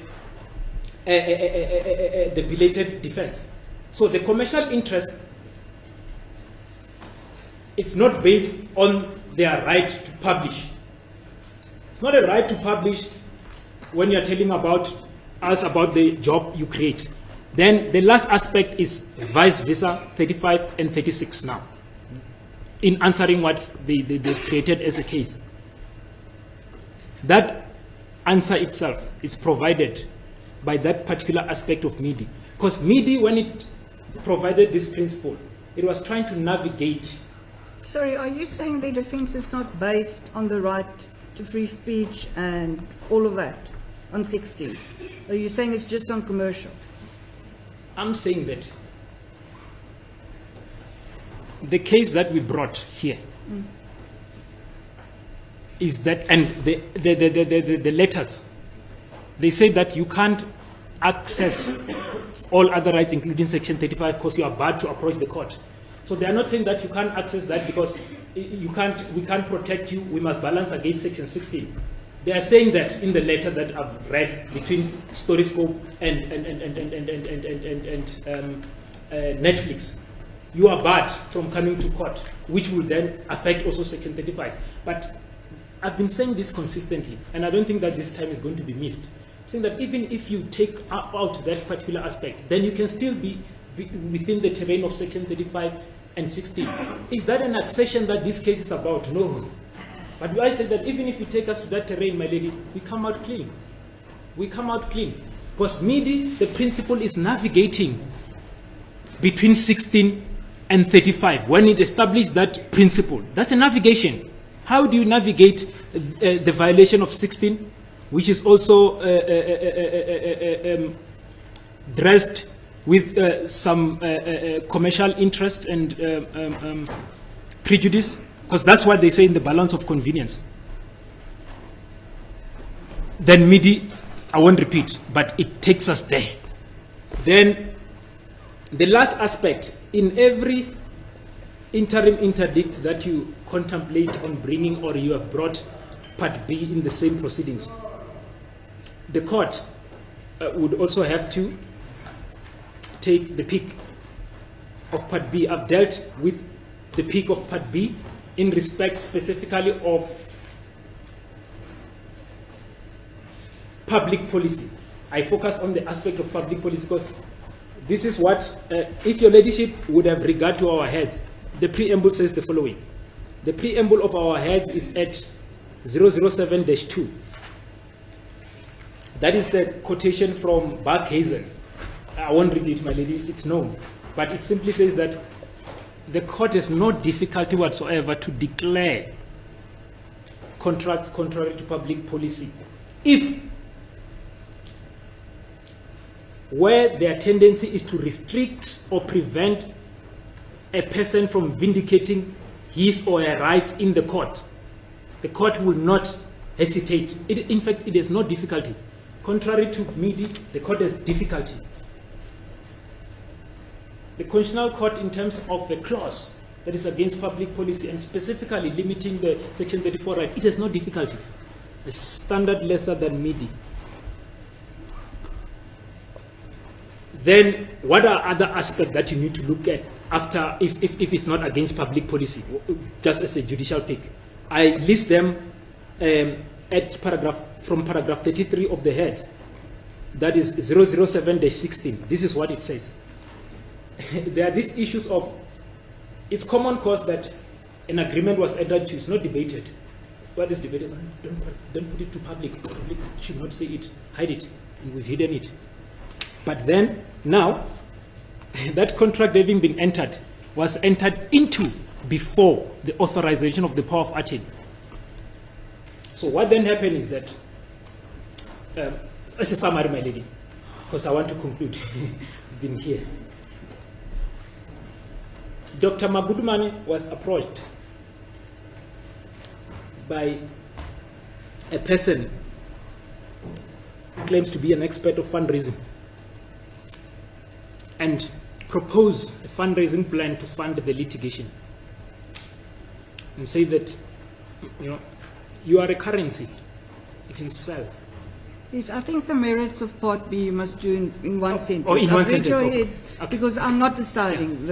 You don't have to You're decide. just telling me I must take a judicial pick. Yes. That's what you're saying, your argument. Yes, that's a judicial pick. But, that judicial pick, you take it on this. Let me just enumerate them because my lady is saying that I must not dwell into much, but I was not going to dwell too much, but it give content. Let me just summarize them. Firstly, the licensing agreement was entered into before the signing of the power of attorney. And the power of attorney did not ratify such. And that was acknowledged by the respondent in the correspondence. Secondly, the agreement itself, which, despite them saying that it's confidential, they took a part and dump it in the court papers, which is then public. So there's something that is confidential. We're still at the mercy of them. What is confidential, what is not? This one is not. It's dumped here, it's here. The public is going to see it. It has signatures. It has people that put signatures. There are 2 pro forma blank spaces. Acting on behalf of You're the... still not summarizing. Yeah, I get the point. The point is that I must look at that there's prospects that the power of attorney was signed only after that. That's not all. But then get to the next point, because I've told you now. On the merits of Part B, I understand what you say. So just shortly summarize them. Then that summary is simply that the power of the contract was not signed by the authorized agent. Yes, I'll put it there. To the extent that it will be ventilated, I will respond. And then the last one, we had dealt with the issue of public policy. That is the sum total of our case, but I just want to check. My learned colleague has put some note. Yeah, he's saying you're doing good. Thank you, my lady. That then concludes the case. And my lady, I accept the curtailment of Part B, but I will reserve the right if and then there is some investment into You're time. not saying anything to me about the costs. My lady, firstly, we should not have been brought to this court. This could have been resolved. She was not saying that it must be interdicted completely. It's just trying to find common ground. Then she was put to trouble, she came to court, but in any event, the court should follow the order if she wins. If she wins. And then if she doesn't, my lady, even though it's not written, but it's common cause that in the judgment of Judge Wilson, in one of the instances that she had sought to invoke Section 35, in exercising his discretion, Justice Wilson was sitting in Johannesburg. He said he considers the fact that both of them, Mr. Bester and Dr. Magudumani, are in prison, so it would be unreasonable to mulct them with cost. If indeed, I'm not even going to attempt that. It's not a bio-watch, but I'm just saying that this is the ethos, the spirit upon which he refused to grant cost against them, even if they lost, as the court pleases. Thank you very much. The court's just going to, I'm sorry, before you get on your feet, take a 15-minute break. We will be back at 12. The court will adjourn.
Thank you.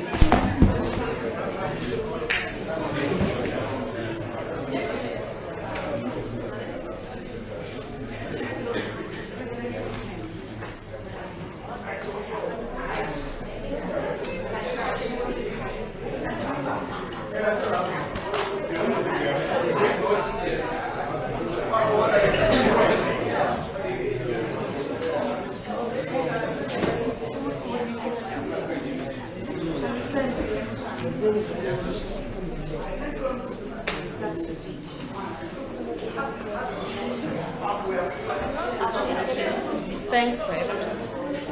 You were late. I was. Hey, Herb. How are you? Good, how are you?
Sorry, hey.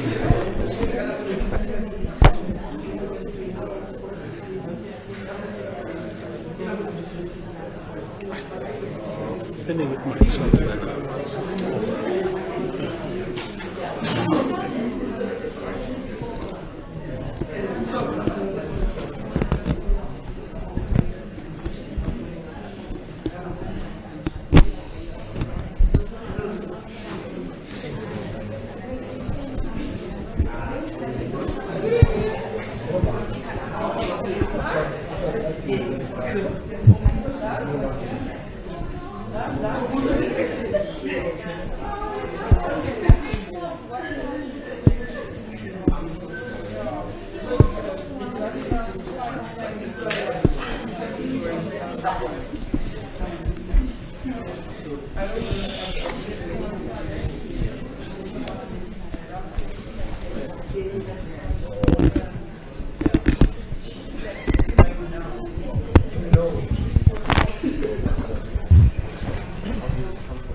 Yeah, it's up.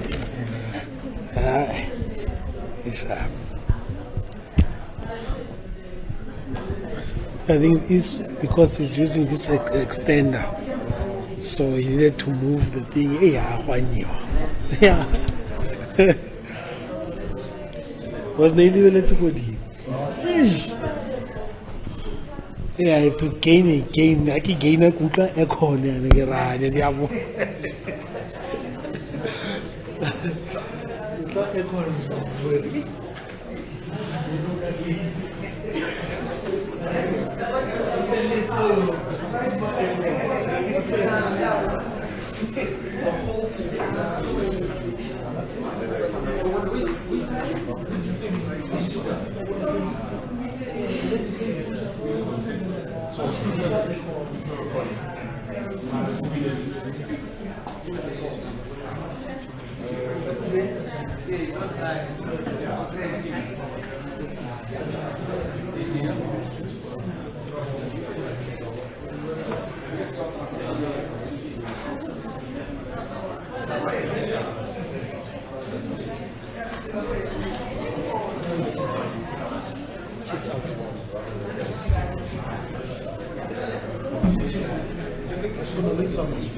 Where's my card then?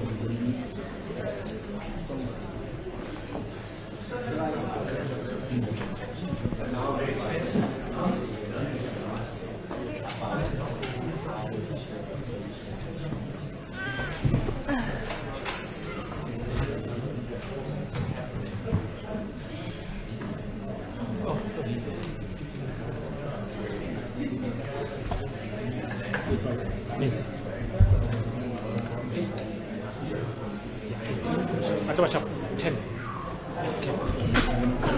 10.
Every Friday, everyone's waiting for like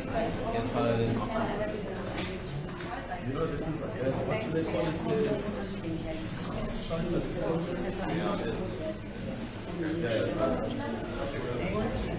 Yes, yes. Because no one can until now. Yeah.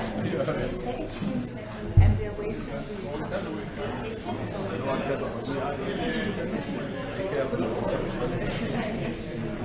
Well, they care that you allow them to use. Yes, exactly.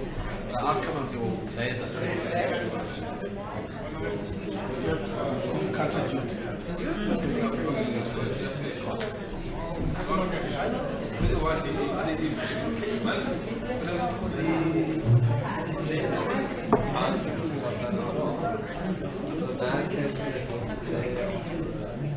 Please say cheese.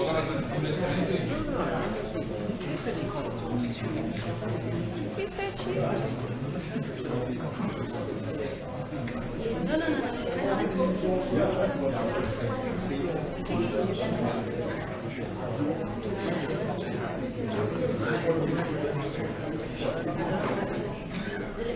Cheese. Mitch, please say cheese quick, please.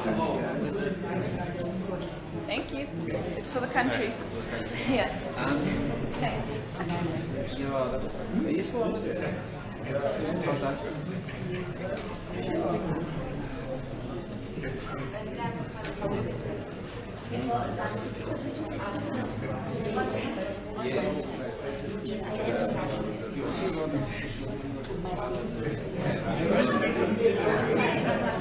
She's sits in cash.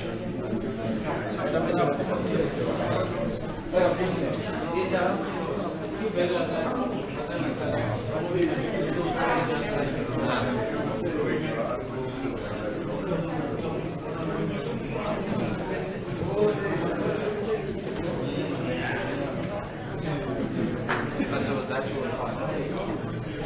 Nice design.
Yeah, I thought it was still the old thing.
They didn't even bother to do a due diligence there.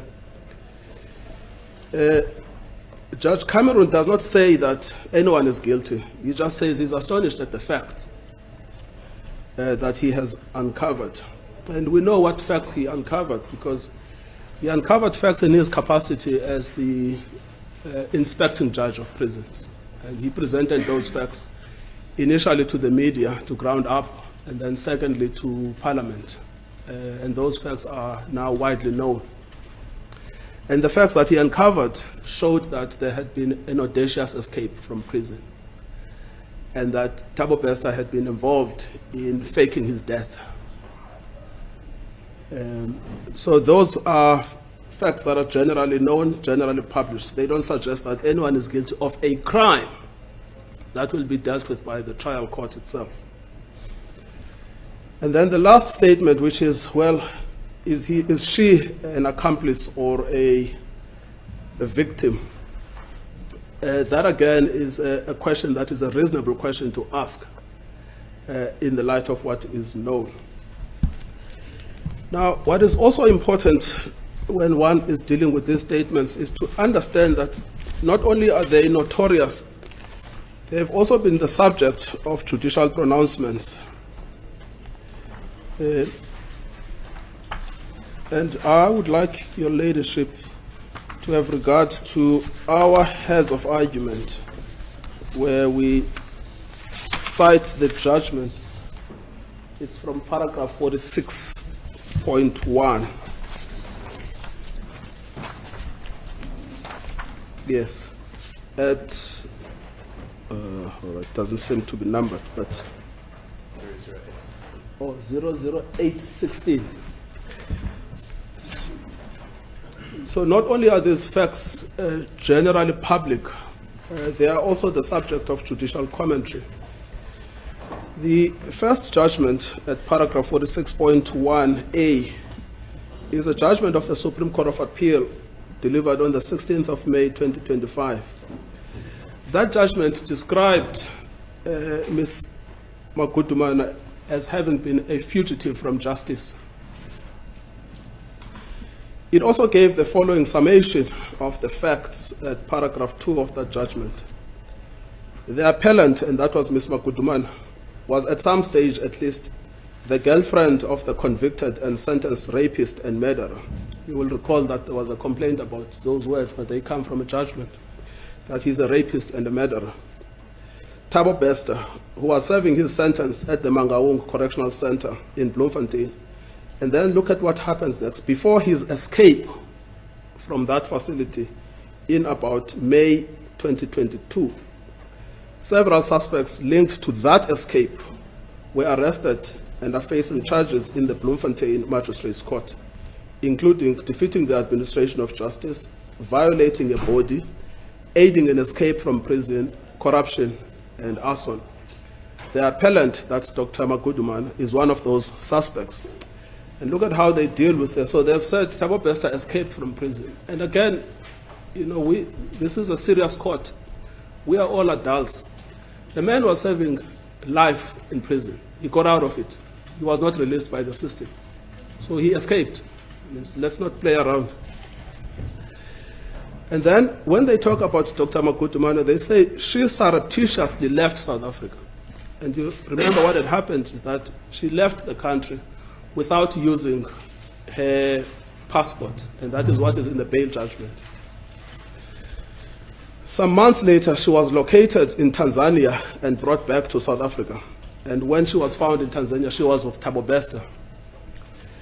Before her arrest in Tanzania, the appellant was a fugitive from justice, and a warrant for her arrest had been issued. She subsequently appeared before the Bloemfontein magistrate, who authorized the warrant for her detention at the Bizama Kate Correctional Center in Kroonstad. So that is all facts summarized by the Supreme Court of Appeal. It would be astonishing if the media were prohibited from repeating these facts, which is what that documentary on the parts that have been quoted is suggested to imply, that the man is an escapee and that the lady has aided and abetted the escape. And then it goes even stronger when you look at the outcome in the bail appeal, we deal with that at page 00817 at subparagraph B. Now, this was when Ms. Makutumana applied for bail, and the High Court had rejected the Magistrates Court had rejected the bail application. Now, what's important here is to look at the actual judgment of Jordan by Justice Jordan AJ, because it also is actually, yes, it is it's at page, yes, 004/180. That's where it starts. What he says about what had happened, I want to just refer your ladyship to a couple of passages. The first is that there is evidence from the investigating officer, which is cited at 004/186, paragraph 11. And this is what the investigating officer found. It says, in this regard, the evidence of the investigating officer started off with him stating, my investigation revealed that accused number 1 was promised 7 million rands to orchestrate the escape. He enlisted the assistance of his accused, that being accused 3, 6, and 7. He later further testified on the charges that in count 3, the offense is in contravention of section 3B of the Act 12 of 2004. I think that's the Corruption Act. That is corruption. The applicant and her co-accused acted in the furtherance of a common purpose. Their aim, and that includes Ms. Makutuman, was that Bester must escape. The objective evidence of a bank statement shows that the applicant was also on occasions a source who provided the money to accused 1 for distribution to their co-accused. So Ms. Makutuman took the cash, he distributed it to the officials at the correctional facility. So far, it has been established that the applicant paid 85,000 rands to accused number 1. That's Ms. Makutuman. Then the following passage, they cite the crime of corruption. That's not relevant. We don't have to bother ourselves with that. And then later on at page 004/190, paragraph 17, at the end of that passage, this is what is stated. It says, in this instance, there was no admissibility challenge. In other words, the admissibility of the evidence of the investigating officer, founded upon convincing evidence calling into question the admission of the evidence of the fingerprints evidence showing that the appellant claimed the body of the deceased at the mortuary. So her fingerprints was found at the mortuary, that she had actually claimed the body. The witness statements and the documentary evidence. This court cannot find any misdirection in this finding of the court of quo. And if you turn over the page at paragraph 19, 004/191, it goes further. It says the judgment was in ground 11 of the notice to appeal assailed that there was no evidence that accused number 1 was offered millions, and he arranged for accused 3, 6, 7, 8, and 10, and 12 to assist. In this regard, the evidence of the investigating officer in his affidavit started off with him saying, my investigation revealed that accused 1 was promised 7 million rands to orchestrate the escape. He enlisted the assistance of his co-accused, that is being accused 3, 6, and 7. The court of quo did not misdirect itself in finding that there was such evidence submitted. Then it goes further at paragraph 21. It's in the same vein. That's where it says, the court of quo had in contrast the evidence of Colonel Flynn, who stated that the appellant was found in Tanzania, that's the appellant here is Ms. Makutuman, on the 7th of April, without having used her passport to cross the various borders to get there. In this regard, there is also a statement of a witness which states that the appellant, under false pretenses, requested her passport, which was found by the police in Tanzania. The affidavit of the investigating officer further indicated the various means that the appellant made to claim the body, which was to be used to facilitate Thabo Bester's escape. In the process, even making use of the legal process to facilitate claiming the body, as Thabo Bester and requesting an interdict against the police. So she was so brazen that she came to court to try and force an interdict to claim this body falsely. This, the state contended, showed that the appellant is a flight risk with no regard for the law, and no bail condition would have any effect. The fact that she was able to enter other countries without having her passport stamped shows her know-how of how to evade being traced. The appellant's behavior challenging her return is contrary to the behavior expected of a person kidnapped, and she never in all of this time took steps to report same, thus according to Colonel Flynn, calling her kidnapping into question. Now when they conclude on this, they conclude on all of these portions I have cited at paragraph 24, where he says, the court had regard to the evidence that was presented by the state that the appellant vacated her house that she was renting prior to leaving. Her movable assets were removed, and no evidence from the appellant's side of what happened with her property, in the face of the state evidence that she removed it prior to leaving. The car which the appellant rented was found outside the borders of the country. Her own car was not used. I think the charge was that it was found in Zimbabwe. The appellant submitted evidence of a friend offering her an alternative address. There was no rebuttal in regard to this evidence of the state. This evidence was considered by the court a core in making its conclusion. And then look at what happens next, and this court cannot fault it. So all of these were presented in the bail hearing. The magistrate accepted them as being sufficient for the purposes of denying bail. They were then affirmed by the High Court in the appeal. So both the Supreme Court of Appeal and the High Court have made very clear authoritative statement of fact about what the evidence is right now. Now, it would be absurd to say that the media cannot repeat. The media is not repeating the findings of guilt.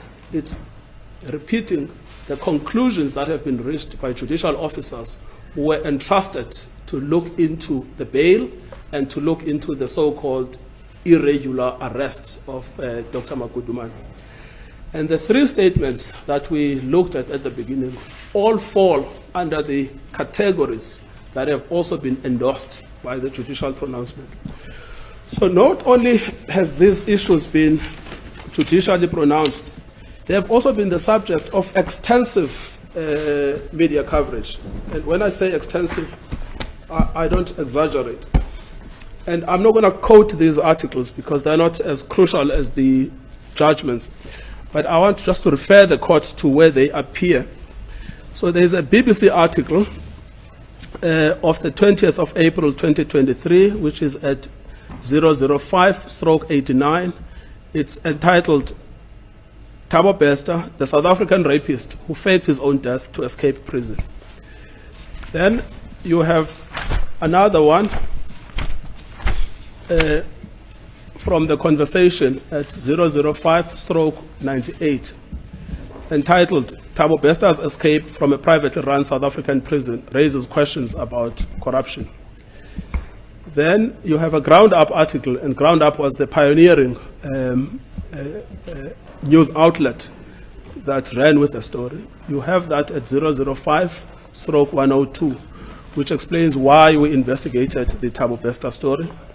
Then you have the City Press at 005/105, how Thabo Bester was arrested and released by shady cops shortly after his prison escape.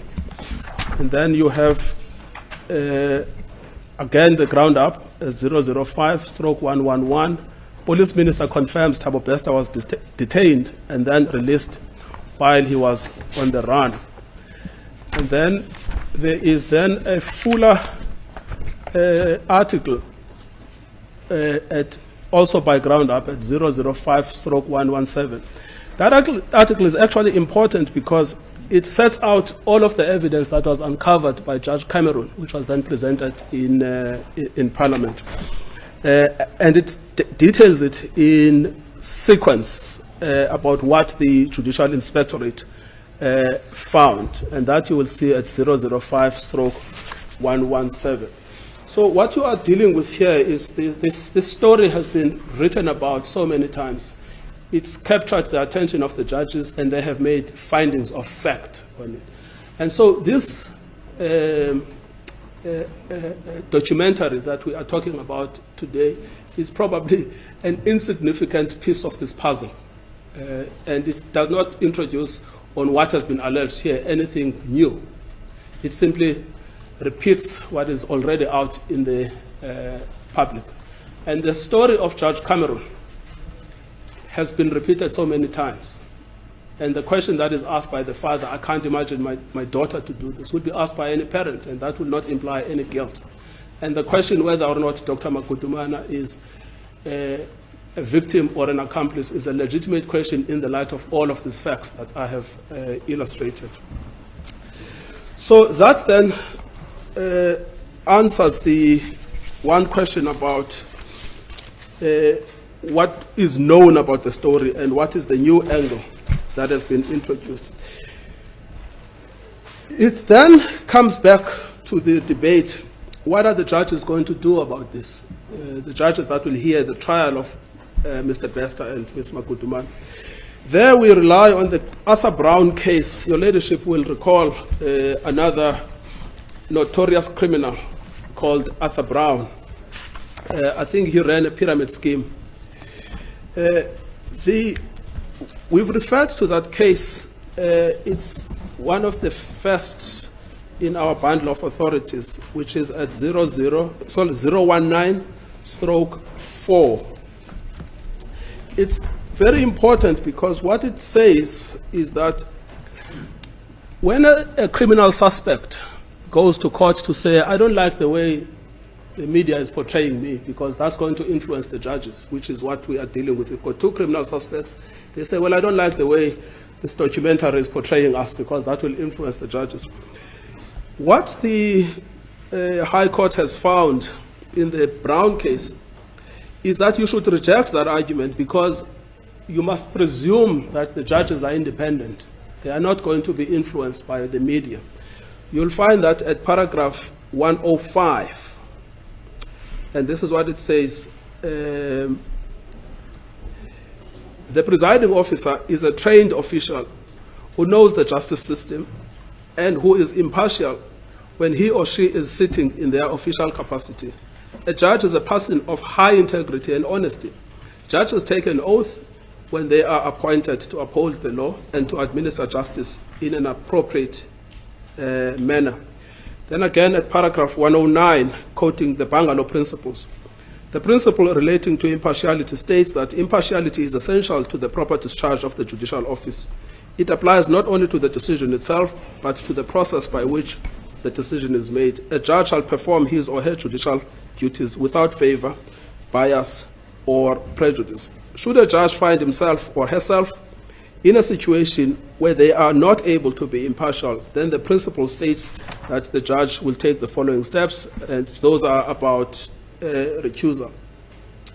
So the Arthur Brown case is then determinative of how would a media narrative, as it has been called in this application, impact on the judge. And again, one must distinguish between what the public thinks and what a judge thinks. A judge is insulated from public influence. The Section 35 right is about what the judges will think. And there we've relied on the Arthur Brown case. The other case that is obviously determinative is the Midi television case, which has been referenced already. What that case really is about, it just says in paragraph 19, that look, if you have a scenario in which a criminal accused comes to court, they try to stop a publication in the form of a prior restraint, which is what we are dealing with here. Firstly, you should not allow them to speculate about the harm. They need to demonstrate the actual harm that will eventuate. The word that is used is will eventuate, not might eventuate, but it says will eventuate. Now, they can't do that here because the three statements that have been cited are neutral statements that don't implicate anyone. Number two, there are already judicial outcomes that have been pronounced on the issue. Number three, there are already a number of articles. And then number four, most decisively, a judge is trusted because of integrity and impartiality. They are able to separate out the noise from the facts. So that's MIDI television. And then there is another case that we found, a case of Manda Manyatse versus Mail and Guardian, which is to the same effect. It's also a Supreme Court of Appeal judgment. I just want to see if we'll find the reference now. So paragraph 19 and 20 also makes the same point, that if you have a criminal accused who tries to interdict a publication on a prior restraint basis, the judge should not lightly grant that. The judge must ask, in what way will this impact the judge, bearing in mind what we know about judicial independence. So that's then MIDI television, the Arthur Brown case and Manda Manyatse case, I think are decisive on this point. Yes, the case is Manyatse, Manytshe versus Mail and Guardian. It's 2009 ZASCA 96. It's published on the 17th of September 2009 on Safli. And then the relevant paragraphs is 19 and 20. So the law is pretty clear on this. No speculation, no conjecture. Demonstrates the actual way in which a trial will be impacted. But in doing so, you must bear in mind that a judge is trained and has a forensic mind and will not be influenced by the public. So that takes care then of the Section 35 complaint. You then have a second complaint, which is what about defamation, that the documentary basically defames us. Now, it is an impossible argument to run.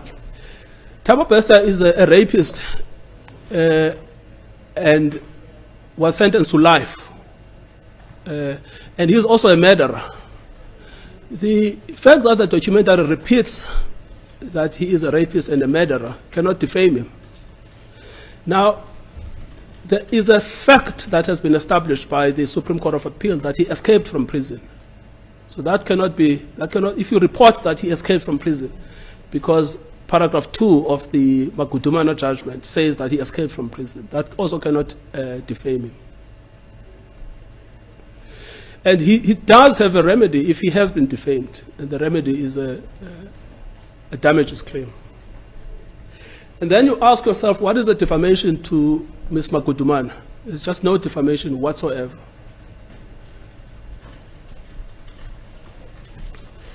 Then you have a third claim, which is the claim of equality.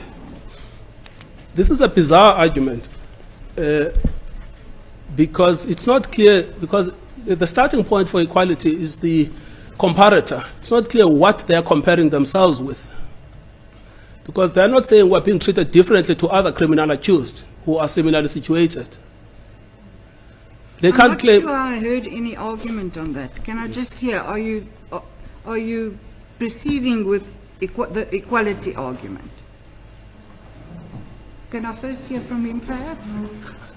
Okay, you're on your feet. My lady, truly speaking,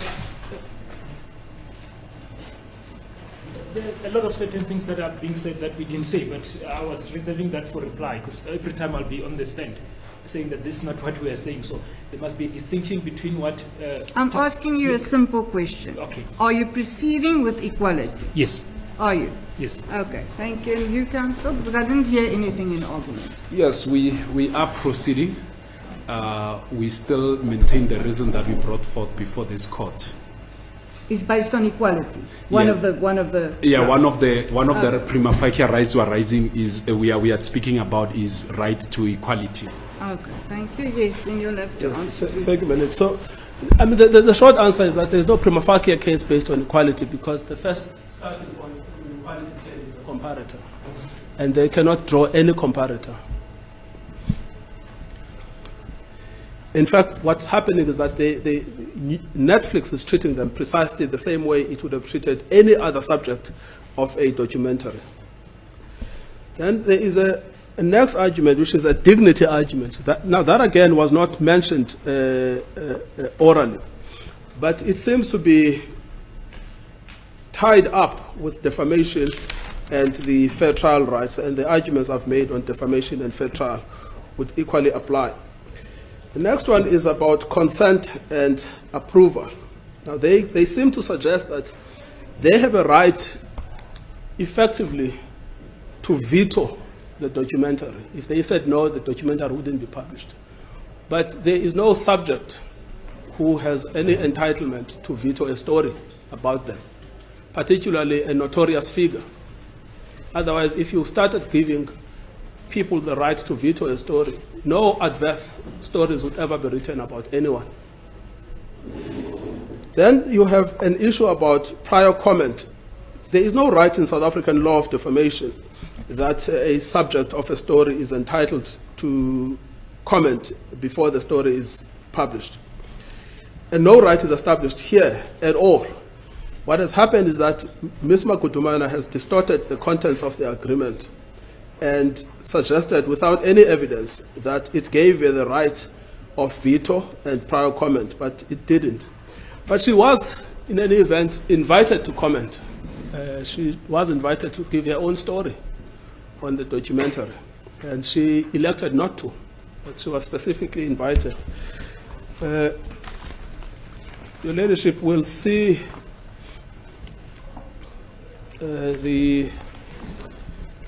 I just want to get the correspondence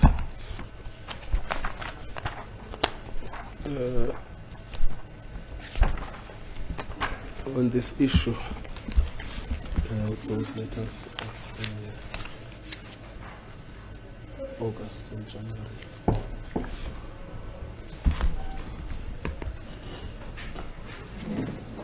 Yes, I think I've found them. So yes, Your Ladyship will see at 004/195, 196, 197, 198, and 199.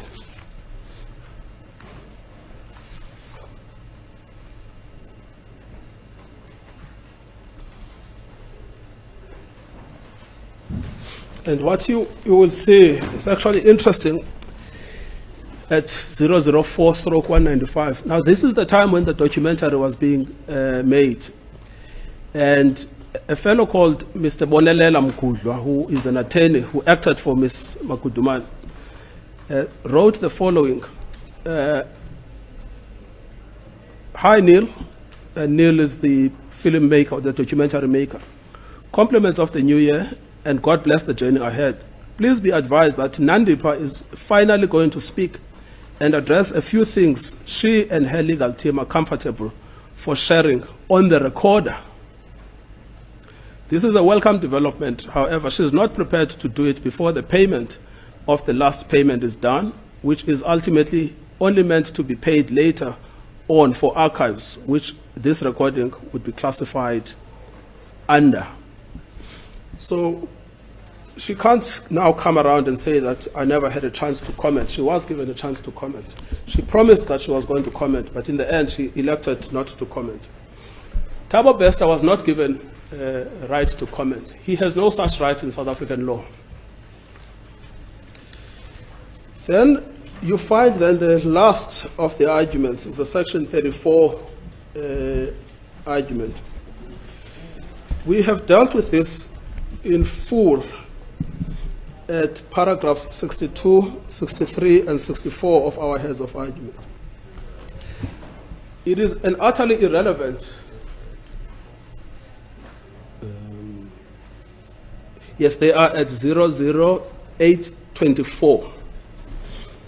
So the first thing that is said in relation to Dr. Makudumana is at paragraph 62, where it is said that even if Dr. Makudumana were to succeed in Part B, she would not be entitled to the relief that she seeks in Part A. This is because she has not established any right for such relief. This again demonstrates why there is a disjunct between Part A and Part B, rendering the interdict sought in Part A final in effect. Thus, whatever the fate of the licensing agreement, that has no bearing on the right of Netflix to broadcast the documentary. its entitlement to broadcast the documentary does not flow from the agreement, but from Section 16 of the Constitution. So it is utterly irrelevant to the case today. Whether the licensing agreement is unlawful or lawful is irrelevant to the entitlement of Netflix to publish the documentary. In any event, your ladyship has put the question. Ms. Makudumana is in court today seeking an interdict. No one has stopped her from seeking an interdict. No one could stop her from seeking an interdict. The fact is that she's not entitled to the interdict under South African law.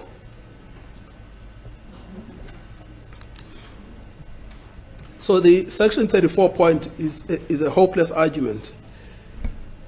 Now, those are all the alleged prima facie rights, and I've tried to demonstrate that none of those prima facie rights have any legal purchase. Then I want to address the question of irreparable harm. Now, the nature of the harm, in accordance with all of the authorities from outer until the more recent authorities of EFF versus Godan, a case that your ladyship had initially decided here, and then your ladyship's judgment was endorsed at the Constitutional Court. Is this, when one is dealing with harm, it's harm in the context that if you don't get the interdict, you cannot get any remedy. That's the harm. Now, in a defamation case, they will get the remedy because if they are right, they will get damages. So there can be no harm that is irreparable. So they never actually address the availability of damages. And all of the cases like Midi TV, Manyatse, Brown, they make the point very clear. Damages is the preferred route when it comes to a defamation case. Why? Because an interdict against a defamation impacts Section 16 directly. It's not only the right of Netflix to publish. Section 16 also gives the right of the public to receive information, which an interdict then stops. So there is no harm that is not remediable, certainly not in the sense of EFF versus Godan. Then we are left with a balance of convenience. Now, my learned friend has distorted the argument by claiming that there is the argument to be had is a commercial convenience versus the constitutional rights. I don't know where he gets that from. The case that has been made by Netflix is that it is exercising a right under Section 16 of the Constitution, and it is also protecting the rights of the public to receive information. So the alleged argument was not made. It is obviously a factor that it has made a commercial investment to the production of the documentary. And it has done so with the knowledge and participation of Ms. Maguduman in circumstances where she was paid for the use of her archive material.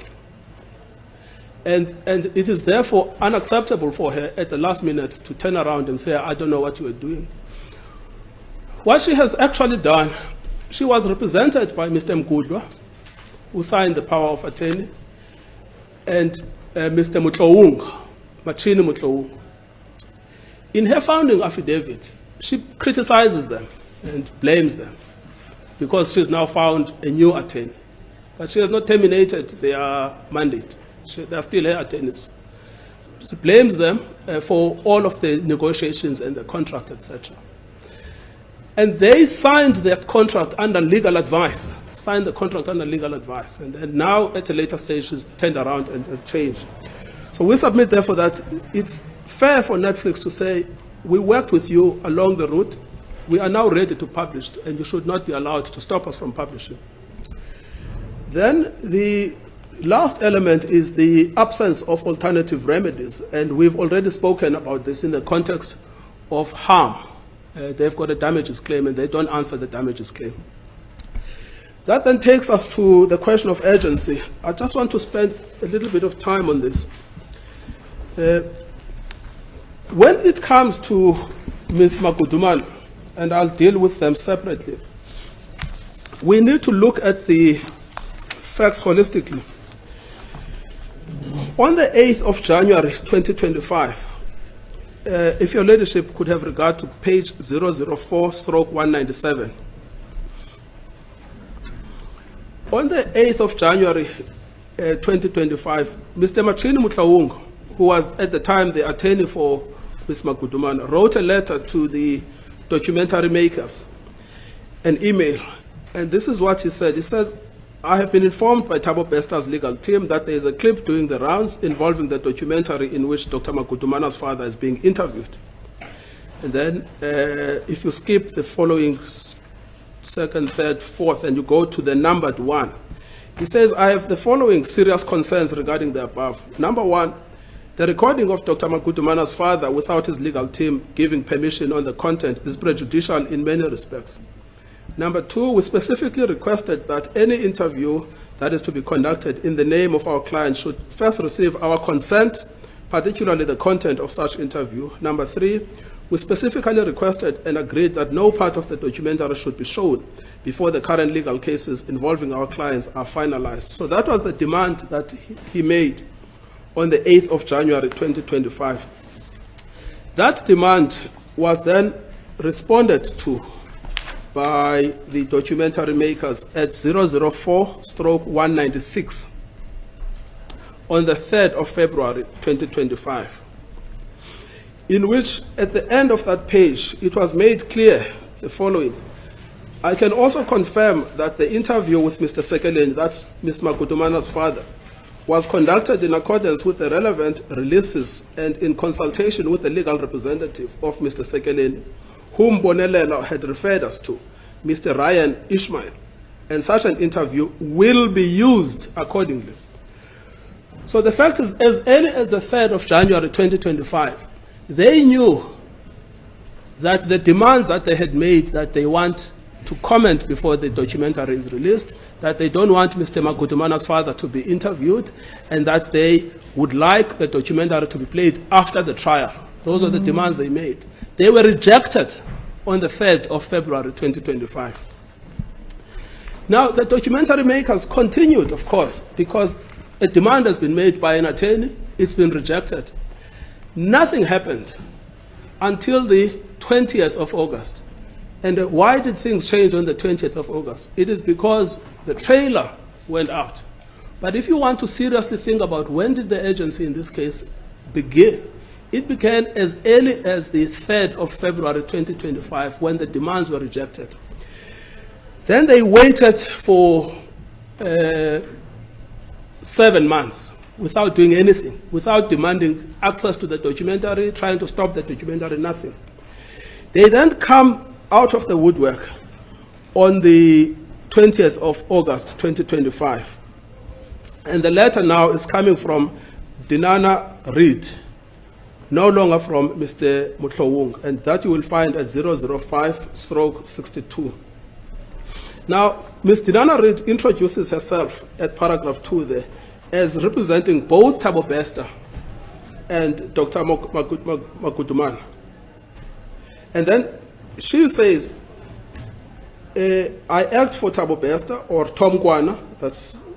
She says I act for Tom Kwana. Counsel, please repeat the page number. 005/62. Oh, sorry, in Bester's case. Okay. Yes, I think that's why.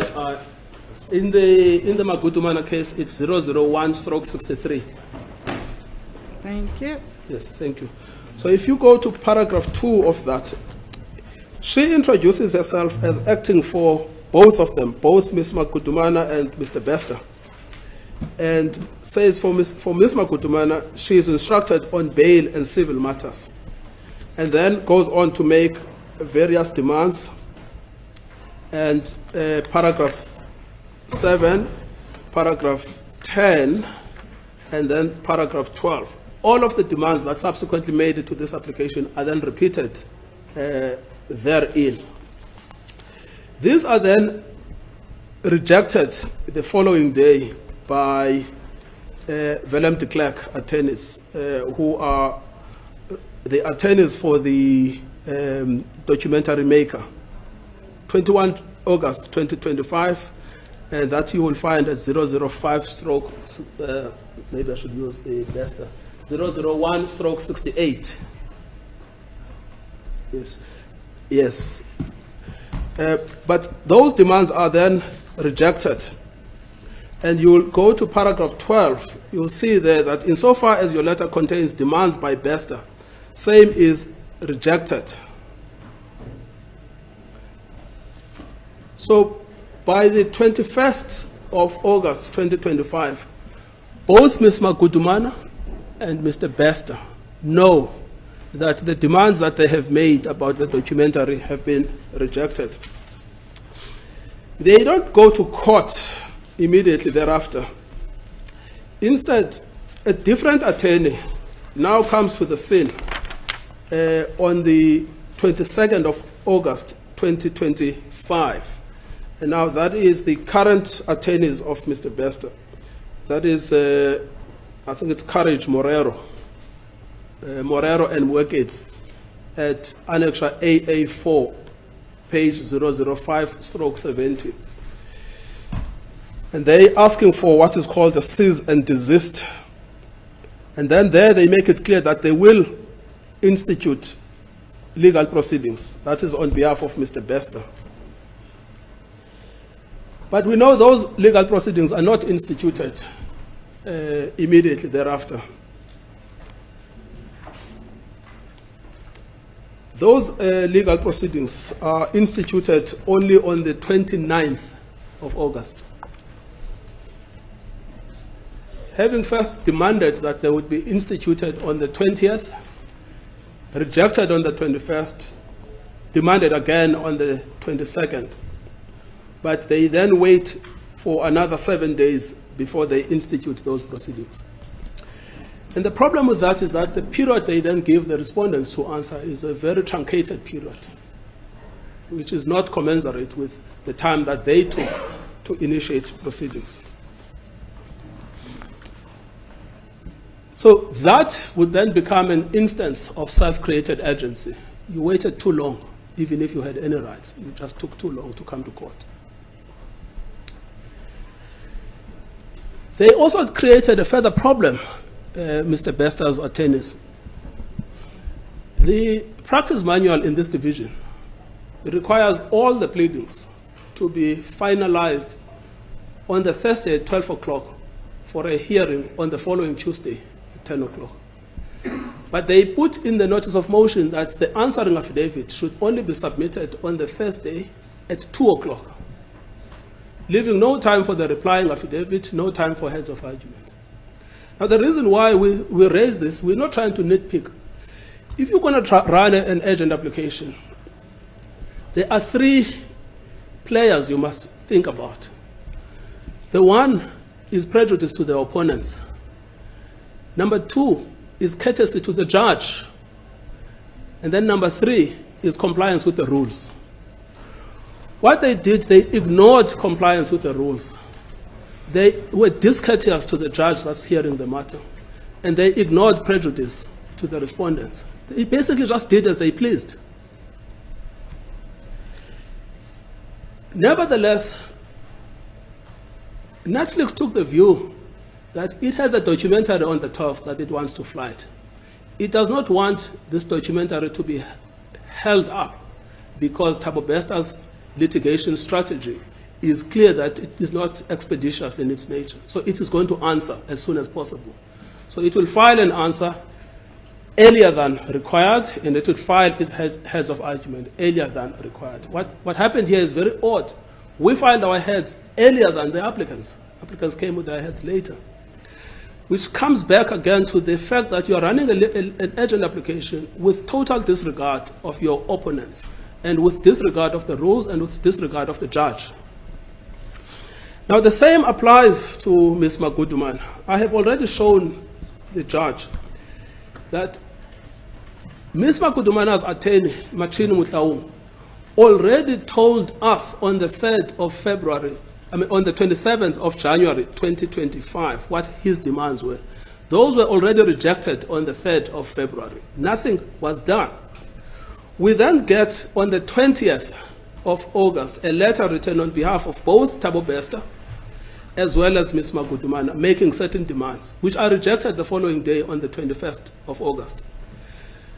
The papers are not instituted at all until the 7th of September. From the 21st of August until the 7th of September. Giving Netflix, in effect, 1 day to respond. 1 day to respond.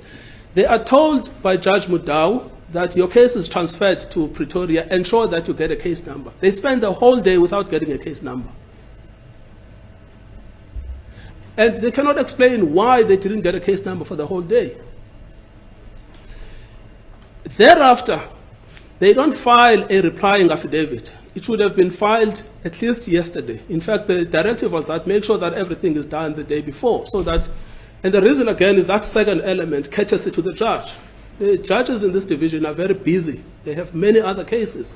So you have to give them at least a day's courtesy to read the papers.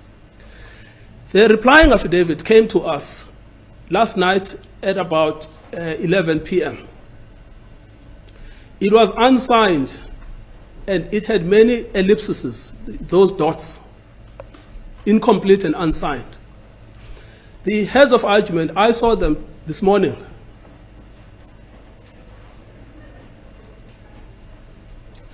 And this is why we say to your ladyship, whatever your ladyship thinks about the merits of this case, this is a classic instance of an abuse of process, of two litigants that are going to litigate the way they want, according to their pace, according to their rules.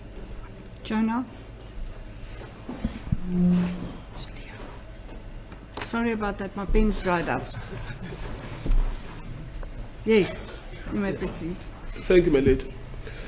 So the manner in which the litigation has been run has been in disregard of the rules, discourteous to the judge, and in disregard of the prejudice to the respondents. Now, we have been in this situation before. You then have to look at how have they responded. In other words, how have they explained themselves? What you find is the most astonishing thing, where they are so blasé in their explanation. They say it's very difficult to consult with Ms. Magudumana. She's in prison. She doesn't have the rights like all of us. But it is her who decided to bring an application. So when she brought the application, she knew that she had the constraints of being in detention. And there are no excuses that people that are in prison must litigate according to different rules. They must litigate according to the same rules. But the important issue is the blasé nature, the devil-may-care attitude that they bring along when they have to explain. When we have been in situations like this, your client has come to you late, and you know that this is a big problem for the judge. What you do, you become candid, and you explain yourself forthrightly. What you don't do is the arrogance that they have exhibited. Now, this is why we then say, when you look at the conduct of the attorney in running this litigation, it's the kind of conduct that warrants a punitive cost. And you know what they said, my lady? They said that you have to look at what Judge Stuart Wilson did in the case of Showmax. Judge Wilson didn't grant them costs there. What they were trying to do is what they're doing here now, which is to interdict a documentary about themselves and this daring escape. That is not a reason not to give costs. It's a reason to give costs, because it means they don't learn from judicial pronouncements. They've been given a leeway by Judge Wilson. And notwithstanding that, they have abused that leeway that they have been given by Judge Wilson.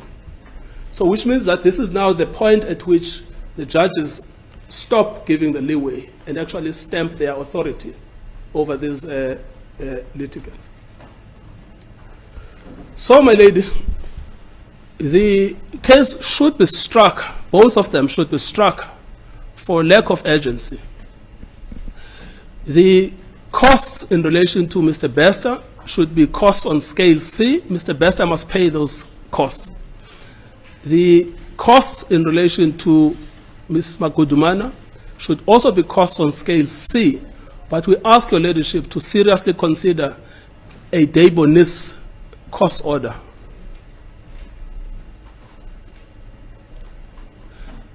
And I don't say this lightly because attorneys are also officers of the court. They bear the obligation to assist all of us to litigate in this court in a dignified way.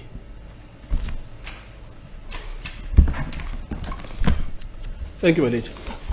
Thank you very much. Reply?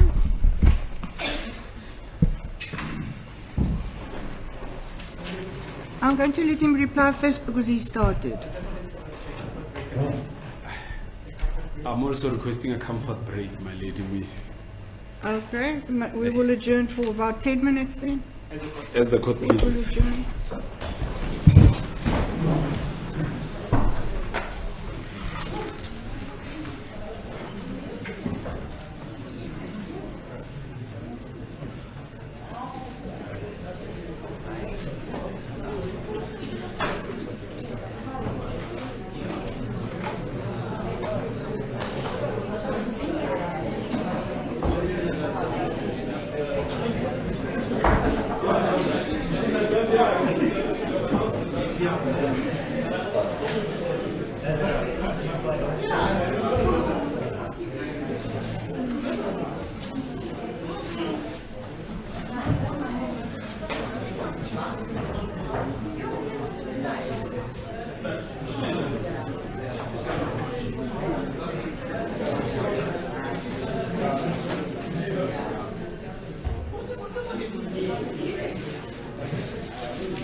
escape, I'm expecting Ananias Mate in it.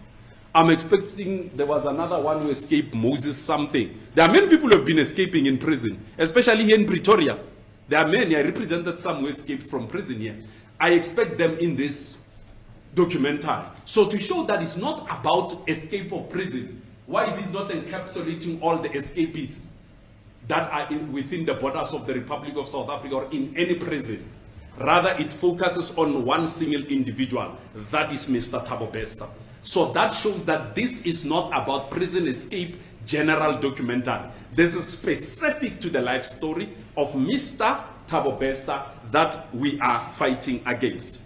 Now, my lady, there is also an issue that was raised by my learned colleague to say Thabo Bester was not given a right to reply. There is no right to reply on our law.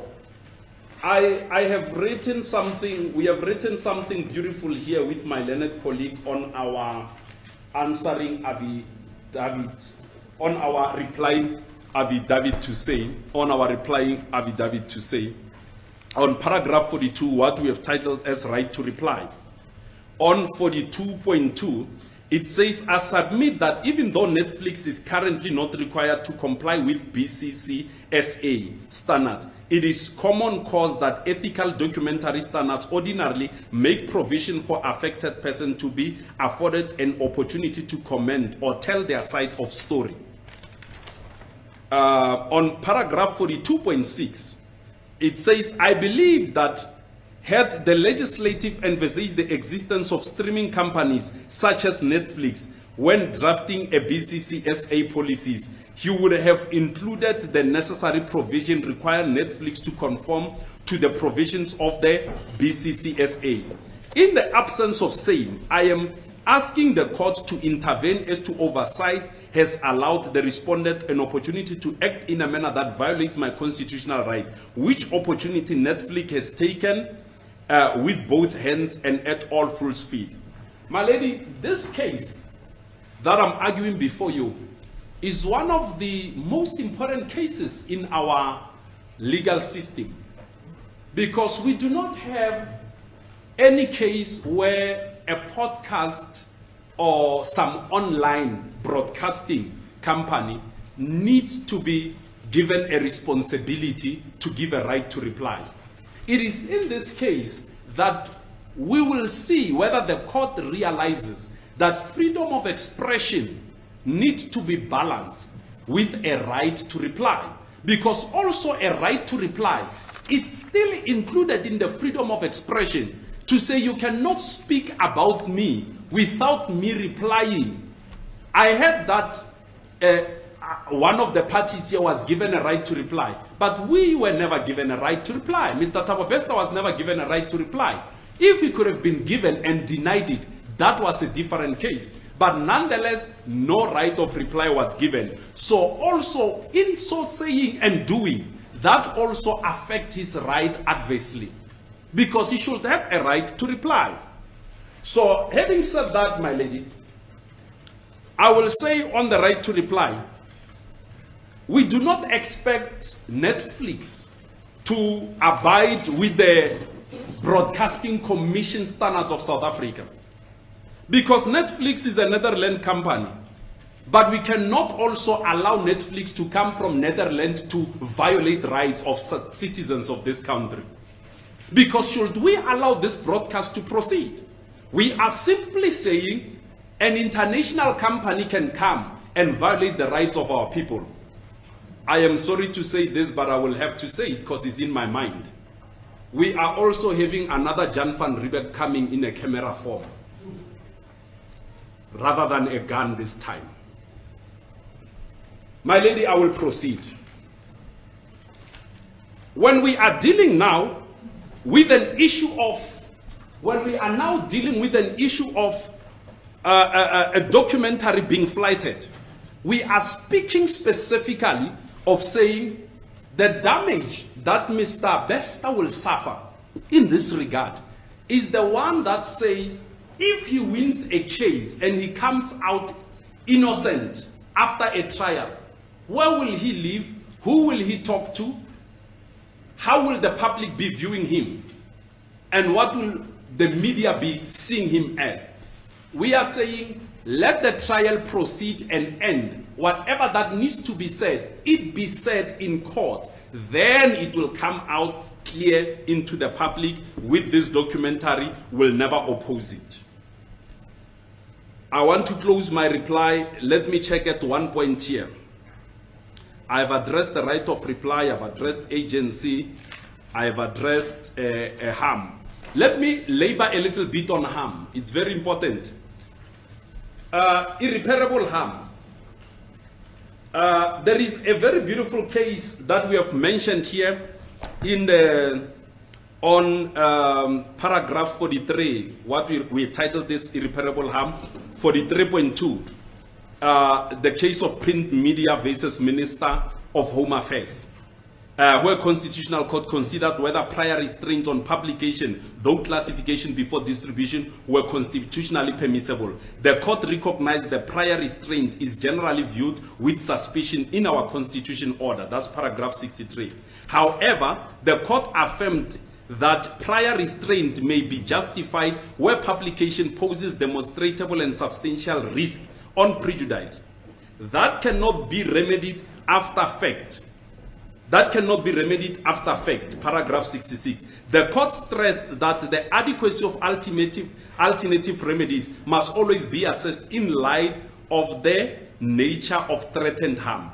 So the court stressed that the adequacy of alternative remedies must be always assessed in light of the nature of threatened harm. So a threatened harm and then the alternative remedy. My lady, according to my learned colleague, he says, let's flight this broadcast, 300 million see it, who will pay Mr. Bester? We would have made our millions. That's what he says in simple terms. We would have made money, we'll pay him. That will be a substantial redress. The question I'm having, my lady, what is the price of a man's dignity? How much does a man's dignity worth? 5 million, 3 million, 30 million? That is a question we cannot answer at this stage, because a harm is done. When a harm is done, there is no money that can retract it. He can be given money, drive an expensive car, stay in a beautiful house, but the bottom line is that he has already been labeled an escapee, he has already been labeled a fake death host, he has already been labeled all these things. And that's what the court needs to look into.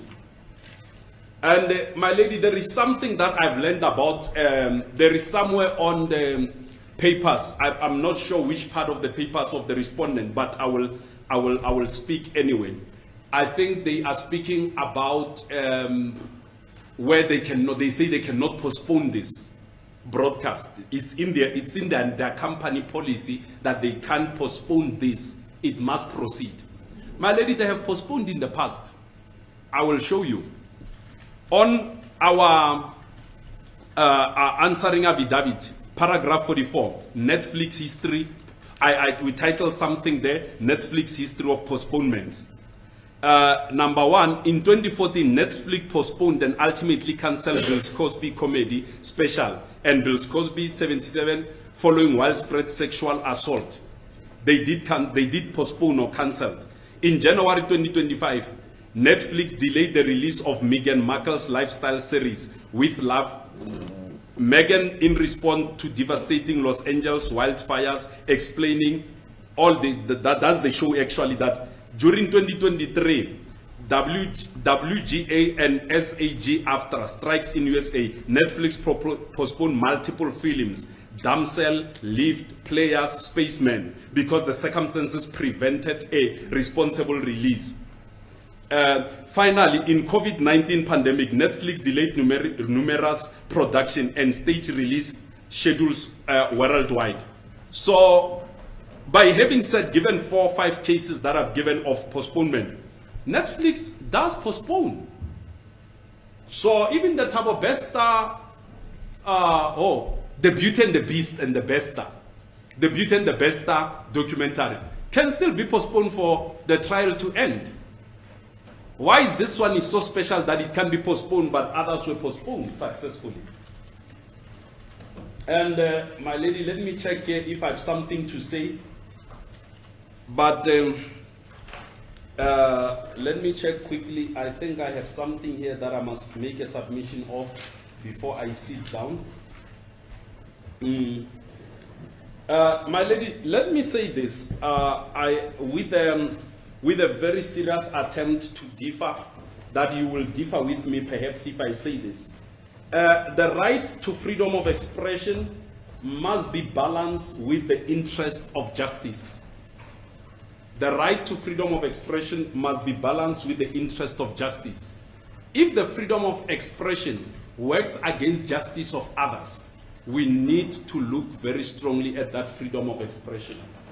Having said that, my lady, this becomes the end of my reply, as the court pleases. Thank you. Yes, counsel.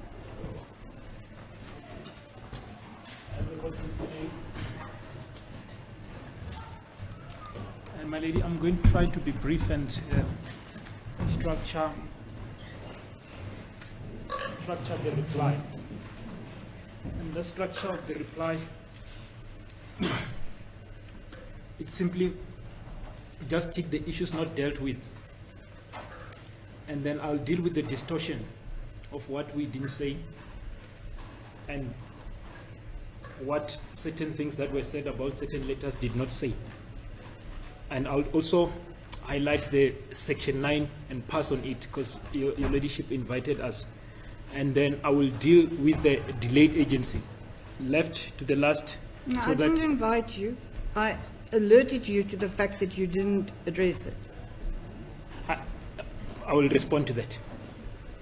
And then I will deal with the issue of delayed agency. Last. In the issues not dealt with, nothing was addressed about what we say, the true intentions between the parties to the contract, which is not disputed.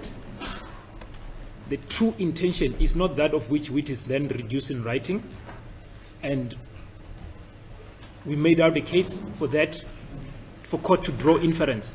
One of the inference that we draw is the letter that was relied on. This is the letter.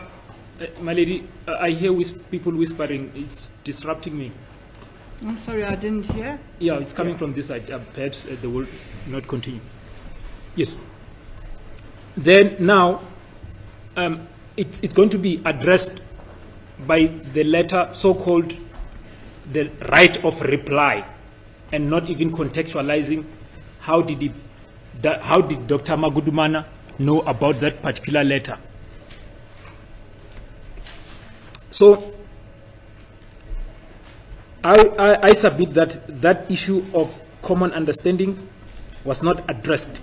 And the reason it was not addressed was to lump these cases of Mr. Bester and Dr. Magudumana in that they don't have a right. We accept that it's an inherent right, but we did argue that the case of Dr. Magudumana is different. She has that particular right, and at the point of this application, which is a prima facie, which is an interim, she must only demonstrate that, even if it's open to doubt, she explained that particular aspect. And this takes me then to this particular letter that when she made an allegation, she gave an history in the founding papers of how she met Mr. Mgudwa and how she instructed Mr. Mgudwa and specifically Mr. Machini with the power of authority. None has the power of authority than Mr. Machini. Then she says in the papers, the common understanding between the parties, which is then the true intention that the court will give effect to in Part B, is that she will have a right to reply. And you can't say that in the air. You put facts. Then the facts we say are confirmed in this particular letter that is attached at page 001-37. This is the letter of Netflix on the 31st, arguing that, okay, actually we've given we say that your client doesn't have that right of reply. but in actual fact, we have given your client a right of reply. And what they do, obviously she doesn't have a WhatsApp. They attach WhatsApp of Mr. Mgulwa and their representative. They want this court to draw an inference without any basis that it actually reached Dr. Maguduman. This was the question that was supposed to be sent to Ms. Maguduman for her to comment. And Mr. Mgulwa, in the WhatsApp text that are posted here, never confirmed that he took, in fact, he undertook that he will take these questions and he will hear what would Ms. Magudumana say. In this WhatsApp text, none lends to this conclusion that it reached Mr. Maguduman. There was an attempt from Mr. Mgulwa, but this never reached Mr. Maguduman. And there's no evidence that can controvert that. But what is important, you craft a letter to try to achieve something, you achieve a different purpose, which is fatal, self-inflicted wound. In that particular letter, there is Annexure A. The letter on 001-37, there is what is called Annexure A. And that's why we're saying that you look at what Dr. Magudumane is asserting. The common intention that you must give effect to is that I have a right to reply. They are not coming to this court and say that does not exist. In fact, they act contrary to what they are saying now. They try to give effect to the true intention that they entered into with Dr. Maguduman. Their agent says the following.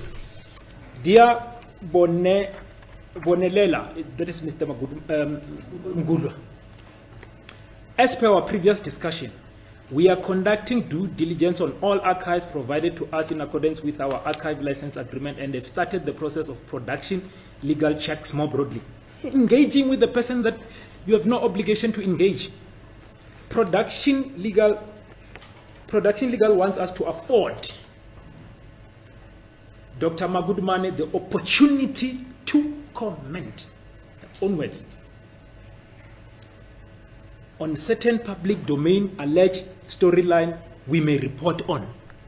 Before we report, we would like to discuss the theme we intend to cover and seek inputs from this. You come to court with almost boldness and alacrity. You say there is no common law, there is no law that confers anyone, Mr. Thabo Bester, Mr. Magudumane, Dr. Magudumane, in terms of your own letters, you are literally recording the intention as you understand it between the parties. Then this is what is important now. We propose the following attached request for comment on the 25th of September, which will not be in the form of specific question we would have otherwise like Dr. Nandipa.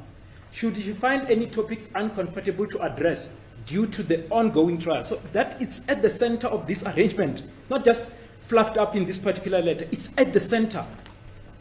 Or any other reason, she's obviously free to refrain. That's the spirit of the parties. You will then engage. If you don't say anything, then we don't have that information. Your trial right in terms of the arrangement is protected. Then I conclude with this one. Our intention, which intention? Story scope. Our intention is not to compromise Dr. Maguduman, but to comply with legal requirements for clearance, both locally and vice, and they speak about other things. But this is at the center. And when you look at these objective facts, remember, now when you then look at what is the true intention between the parties, you don't choose one side. Say, Dr. Maguduman is saying this, Netflix storyline is saying this. In terms of the Boots case that we've relied on in the heads of argument, I think that's the last paragraph. You looked at this objectively. These are the objective facts before you. Are you going to ignore objective facts and you give effect to a one-sided contract that does not reflect what the parties agreed? That would be a legal absurdity. Then I've dealt with, and this was the letter that was, in the submission it was said that it proves that she got the right of reply. This is the letter to Mr. Mgulwa. Mr. Mgulwa is not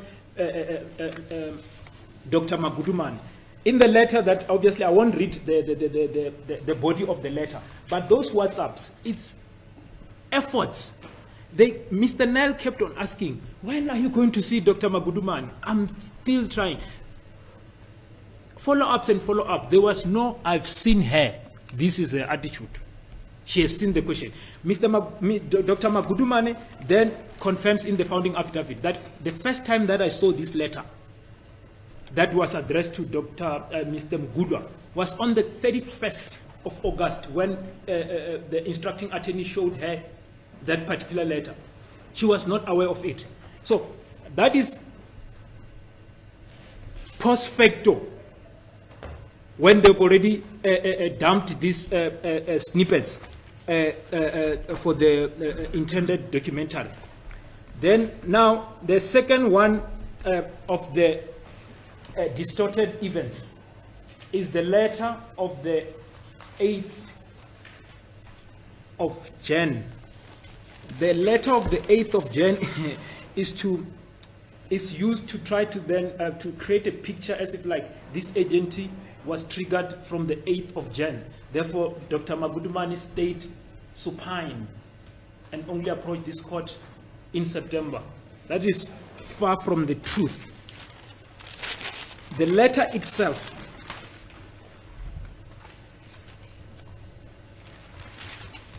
my lady, can I be given indulgence to just locate the letter of the 8th? Certainly. I'll come back to it. I'll just explain what then transpired on that particular letter of the 8th of Jan. The letter of the 8th of Jan came about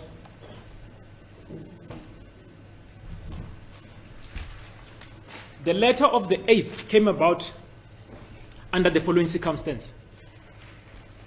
The instructing attorney now for this matter informed Mr. Machini that there are rumors that Netflix is going to broadcast the documentary, which, according to the agreement, they are not supposed to broadcast if Dr. Magudumane has not been given a chance to comment and do all other things that they've confirmed in their letter. My lady, there's no page reference. I don't want to derail the court, but no, it's there. I've got the page reference. Yes. Then it says that, dear, good day, Laura. I trust you are well. I've been informed by Thabo Bester's legal team that there's a clip doing rounds involving documentary in which Dr. Magudumane's father is being interviewed. I'm told the documentary series will be shown on Netflix by the end of Jan. The said legal team furthermore indicated to me that there's a payment of 1.2 million affected to me by yourself in respect of this documentary. I have the following serious concern regarding the above. The recording of Dr. Magudumane's father without his legal team giving permission on the content is prejudicial in many respects. We respectively requested that an interview that is to be conducted in the name of our client should first receive our consent, particularly to the content of such interview. We respectfully requested and agreed that no part of the documentary should be shown before our current legal case involving our client are finalized. We specifically agreed that no part of the agreement should be disclosed to any third parties. Then, this is then followed by a complete denial that that documentary is going to be broadcast through the letter on the 3rd of Feb. It's a direct response to, I've heard that this is what you intend to do. The response, I hope that you are doing well. I'm sure that you have a lot, page 001-115. I'm sure that you have a lot on your plate with the trial coming. We have a bit of difficulty responding to your letter as we are bound by confidential agreements signed with different parties, as you will appreciate, and it's not clear from an email whether it relates to Ms. Magudumane or Ms. Sikeleni. That said, I can comfortably give you the assurance that there is no truth to the statement by Mr. Bester's legal team. What is the truth and untruth of the statement? Is that you want to publish? They completely deny. Now a statement is that the trigger agency is that particular time. When we sent a letter, we should have come to court when they deny what we are saying. That's the trigger agency. Remember, this is done now to elevate this argument when it goes to court. Because this elephant, this is unthinkable. A party who was supposed to come in Jan is here in September. Unthinkable. An abuse of court process, lack of courtesy. you must address those submissions based on the papers. You must then say that we didn't explain reasonably, we disregarded. 612, you ask for deviation and then you explain the deviation. The deviation does not mean disregard. The disregard is when the explanation is not sufficient. But you can't make submission in the air. You must make submission to the explanation that was given, and you must say it's unreasonable. But there's a startling proposition that is made, that if a person is incarcerated and there are challenges that they face in seeking legal advice and attaining such, they cannot use that as an explanation that I heard about this particular aspect, I needed to have a consultation, I had a consultation on this particular day. They say that no, they cannot come and, for those limitations, they are barred. That's the sum total of the submission. For thus, if they know that there's limitation, they cannot even invoke Rule 612. Rule 612 is invoked for that, to explain your peculiar circumstances. What are your circumstances making you not to comply than this other one? And that's why we have these different cases between Dr. Magudumane and Mr. Bester. You will find, my lady, at paragraph 108 of the founding affidavit, you are told that there's a practice directive. We know the practice directive by Thursday noon, papers should be ready. If they're not ready, what must happen? You don't come to court, you do. You do. You explain why you could not file the papers by the preceding Thursday. The rule is not, if you skip Thursday, you have traded your rights. The rule is that if you can't, or if you could not, then you explain it in your papers. These are the papers. Paragraph 108 of the founding affidavit.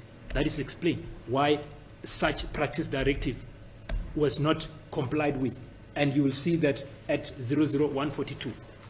She says that the fifth, my lady, when the parties reach loggerheads, when Netflix, after having asked extension to consult with their lawyers, came back with an answer that we're not engaging further. The fifth is Friday. Cannot reverse it to be a Thursday. When is Netflix broadcasting? Tomorrow. Is there any other Thursday before tomorrow? No. It's actually Thursday today. So, you follow that line of reasoning. We should have then filed the papers today.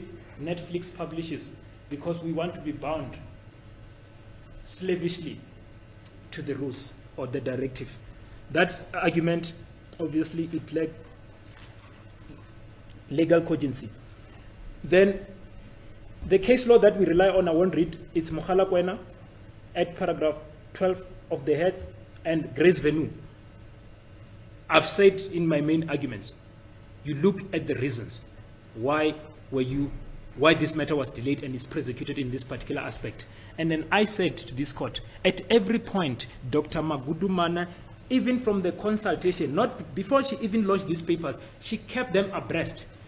After they responded on the 31st of August 2025, the starting attorney says that we've only managed to secure a consultation on the 3rd. We can't respond. We will respond to the response after the consultation. And then she does that. She was supposed to come blindfolded without having attained necessary instruction from Dr. Magudumane, because this court, because it's busy, you cannot ask for deviation. That submission, my lady, I submit that it should be discarded on the facts that is before the facts that are before you. Then there is then the issue of reply unsigned in all that. That is when the respondent sent the answering affidavit for the first time, it was unsigned, because they understand that you don't have to delay and wait for it to be signed. Give your opponent so that they can be preparing. The signing, you're not going to change it, but at least the substance, give them the time. That's why they operated. So they say that they have a right to do it, but we can't do it. We send to you because it might be delayed in the commissioning. So that cannot be said that it is not good reason. Then the last aspect is that in respect to disregard to court rules, which is not disregard, it's a regard, not disregard. She regarded the court rules. After having received the answering affidavit, in the reply, she she told them that, the instructing attorney, that I received the answering affidavit, Dr. Magudumani need to see it. I can't respond. She only managed, and it appears in the replying affidavit, she only managed to consult with her for 30 minutes. And at that time, she had made arrangement with the correctional service to bring the answering affidavit to the attention of Dr. Magudumani. To her surprise, at 11 a.m., where the consultation was arranged telephonically, she learned that Dr. Magudumani does not have an answering affidavit. But nonetheless, because of the exigencies of the matter, she gave an overview of what this case is about in terms of the answering affidavit so that she can get necessary instruction. And she says that we had to improvise. And you're telling that you're disregarding the rule. Because if you look at the papers, you can then summarize to your clients that this is what they are saying, this is what they are saying. You have anything to say. I might not go seriatim, looking at the time constraint. That's why you look at the replying affidavit. It's addressed thematically, agency and all that. So to the extent that what is said in the founding affidavit is at odds with the reply is denied. That's how it went. Then, furthermore, after filing the reply together with the heads, she explained in the further explanatory affidavit. And you'll find, my lady, the explanatory affidavit, it says 006-1. And it's just one page. This is someone who's accused of disregarding the court rules. She's explaining what happened. You must punish her for explaining. It's a catch-22 situation. Paragraph 5, it says the following. I have dealt with the challenges faced by the applicant regarding accessibility and taking instruction. That was dealt fully in the founding affidavit and the reply. As a result, even the preparation of the replying affidavit was done through improvisation, in that I had to summarize the respondent averments in the answering affidavit to the applicant, as she did not have the answering affidavit with her during our telephonic conversation. This resulted in the late filing of the unsigned replying affidavit. Consequently, the heads. As a result of the above, I'm seeking condonation for the late filing of the replying affidavit. There are typos and heads of argument as prescribed by the AJP directive. So there was a directive given specifically that parties must exchange all the papers by 4, including the heads. So she is not disregarding, she is regarding it, she is acknowledging it. And she says the following. The applicant was not willful. She had to deal with answering affidavit excluding answers of not less than 60 pages, answering affidavit, and challenges she faces. The delay in the filing of the reply and the heads was not excessive. It's less than 24 hours. The applicant has a strong prospect of success in obtaining the relief. I've demonstrated that that contract in terms of the Constitutional Court says that it will not have difficulty. So this is the explanation. It is not being controverted, but an argument must be made in the air because it's legally attractive. A legal argument that is attractive without facts is of no moment. Then now, we then deal with the issue of Section 9. I think that will be the last aspect if I did not forget anything, because these notes now.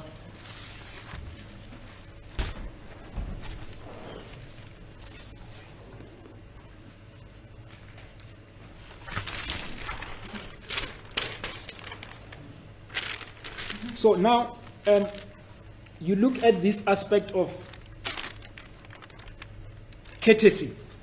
When they're saying someone doesn't have courtesy, I'll just make a reference. At page 001-142, that's a letter of September before the application was lodged, just telling them that I'm not sitting, I'm waiting for the consultation. I was just giving the reference to that particular aspect. So the courtesy even begins before the litigation. And then it continues throughout the litigation until we get to court this morning. She keeps on abreasting them. Then now,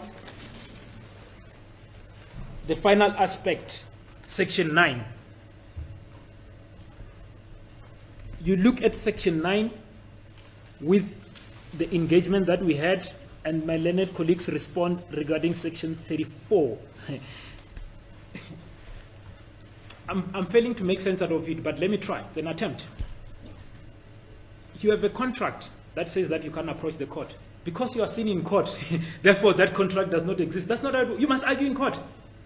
You can't be blocked by the security because of Netflix blockade contract. When you are here to set it aside, it is that you can then access other rights. Because if you can't set it aside, then it says that you have waived your Section 35 right, you have waived any right, except for claim for damages. That is exactly why we're saying that this is dangerous about this particular contract. Because I'm seen standing here, extended screens, then Dr. Nandipal's clause blocking her has vanished into the thin air.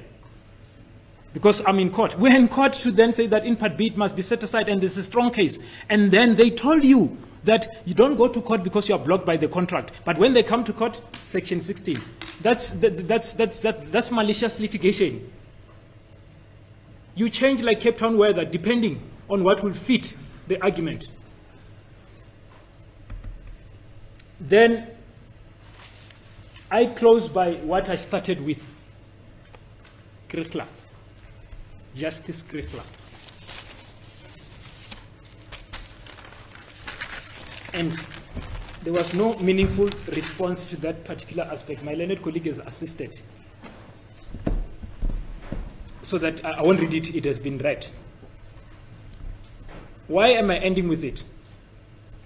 Because all of the things that we've said, they fit specifically to the issue of prejudice. It's not only prejudice in court. There can be prejudice by public trial. And the reliance on the bail application. You are told that we are not kids. That means we are adult.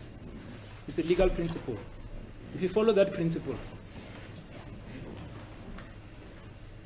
Thabo Bester is guilty, adult principle. Dr. Maguduman is guilty, adult principle. Any other principle except the principle that has been agreed by the parties that she has the right to comment is not a principle. But we are not kids. They are guilty. And what is used to support that startling proposition? You go to bail application. Bail application is not making a determination of guilt. It simply says that test for bail is that it should be in the interest of justice for the accused to be released, and then there must not be a flight risk. The state can then demonstrate that they have a strong case. I know what a bail application is. I think you misunderstood the argument. So it's public what was the assertions were, and therefore the argument is it's not something new that's going to be an ethics. There were two arguments. There's nothing about an adult and therefore you guilty. There were two arguments that were made to that respect. There's the issue of being public, but also the issue of fact. When an argument is made that Thabo Bester or Dr. Magudumani are guilty, it's a statement of fact. When you say that it's public, you are saying that obviously it's public. But you were asked to then say that there are findings that are made. So there were two submissions to that. So I'm addressing the second one. I'm not concerned about this being public. It's not Dr. Magudumani's father being interviewed to testify. It's something else. It's completely differentiable. And I will end that submission there, my lady. And I'm saying that that means in respect of cost, I don't think that we even get there to the issue of de bonis with the evidence that you have of the explanation. I don't think we even get there, truly speaking. And I would not waste the cost time by answering to something that is not supported by the facts. The facts were there. We then say that it doesn't reach to that state of multing a practitioner who took reasonable steps and explained herself at every point, as the court pleases. Thank you very much.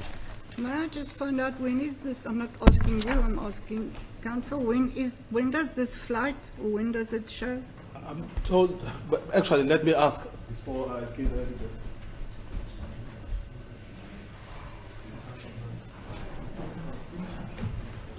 My understanding is that it's 12 midnight because it's actually being streamed from the US.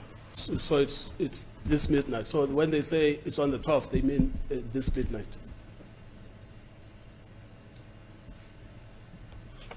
I understand why your lordship is asking me is whether you can give your judgment tomorrow. I can ask, man. I don't know. I would like to help, but okay, let me ask. I just don't know.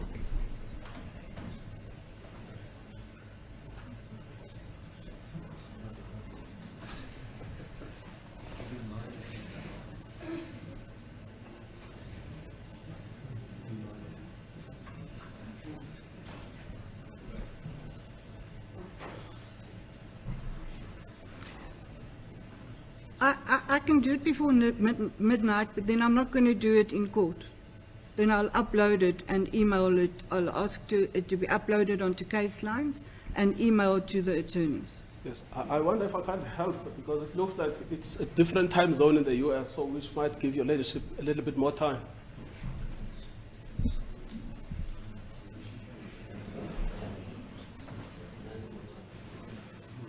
Apparently it's 12 Los Angeles time, which means it will be 9 a.m. South African time tomorrow.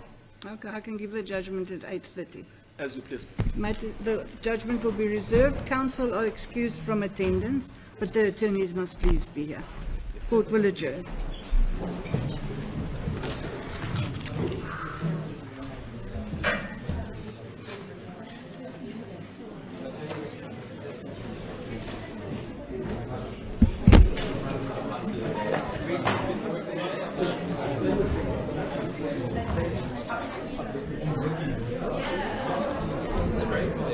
I know.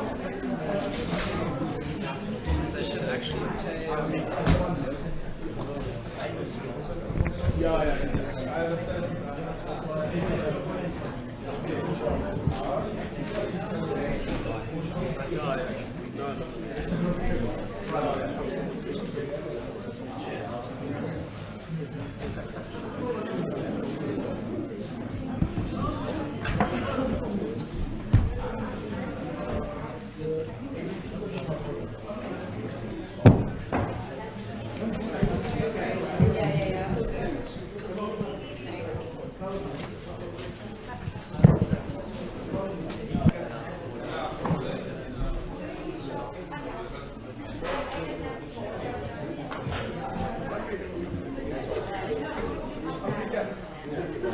And anyway, what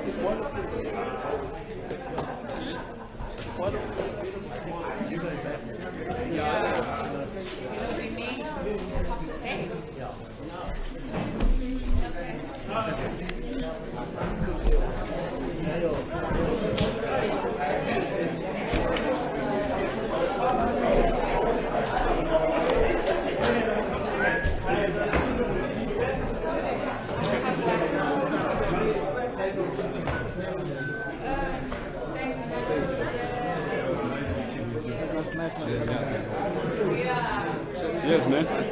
Oh, yeah. Well done.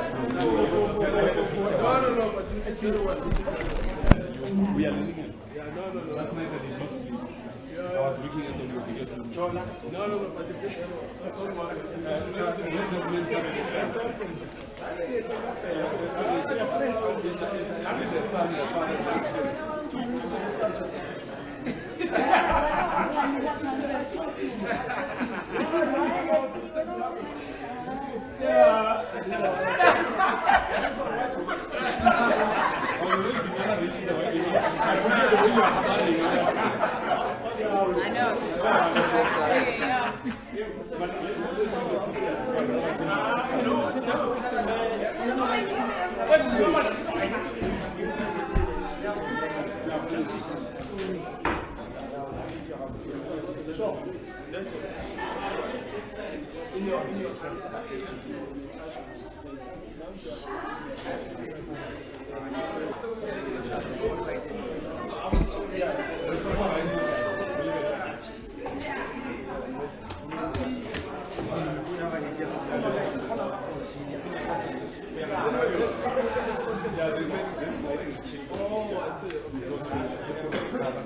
Mochini, come.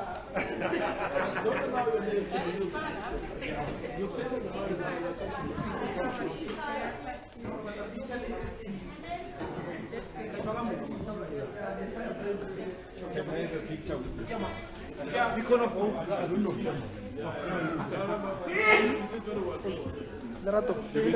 No. Ako tshela swa botse madi ya no. Mara ke a utlwa o mmetha pila bone o itse ke so. Are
We're going to come talk to you guys later.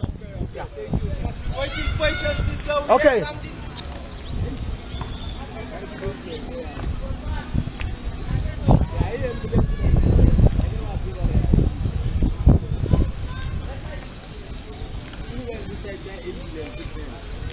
But I want to get the ambulance.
Nama pakai ya?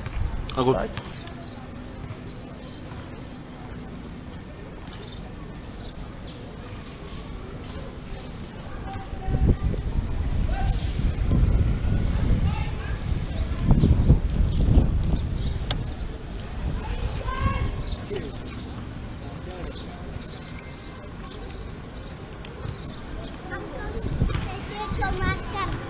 Yeah, we are. We're coming.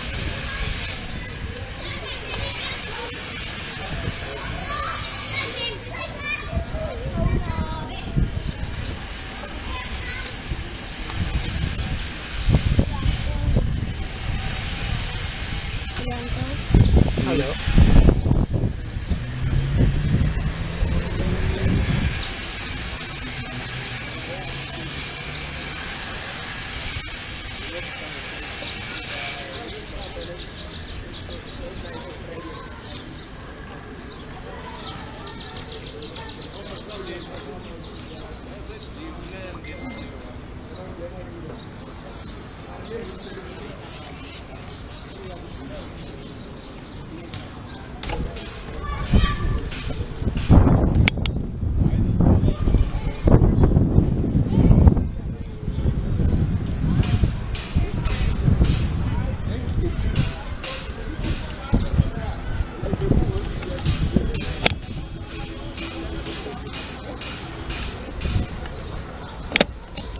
Yeah, sure, go ahead. Let's go.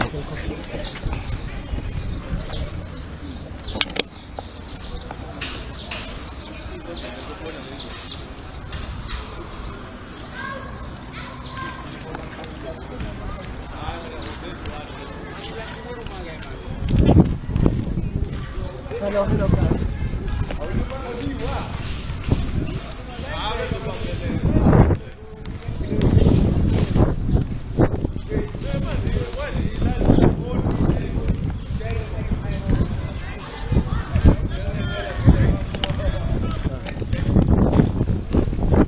Please, we can go even that side, eh?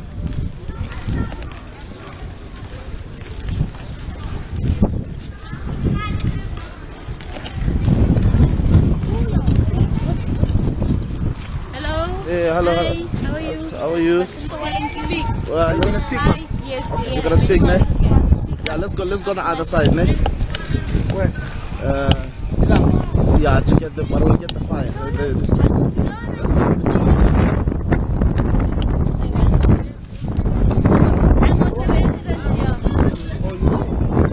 Yeah?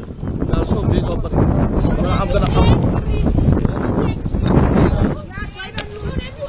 I'm gonna show you guys. Let me show you guys what.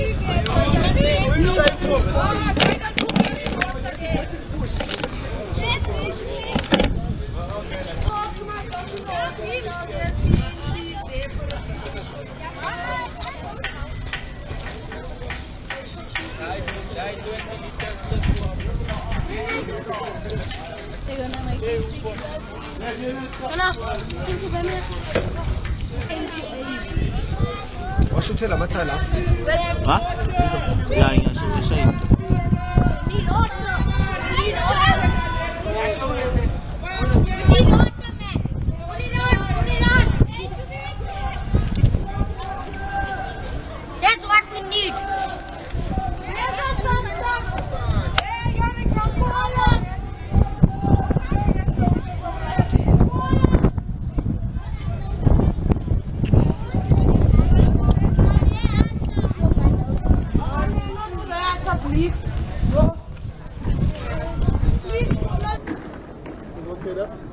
Yeah.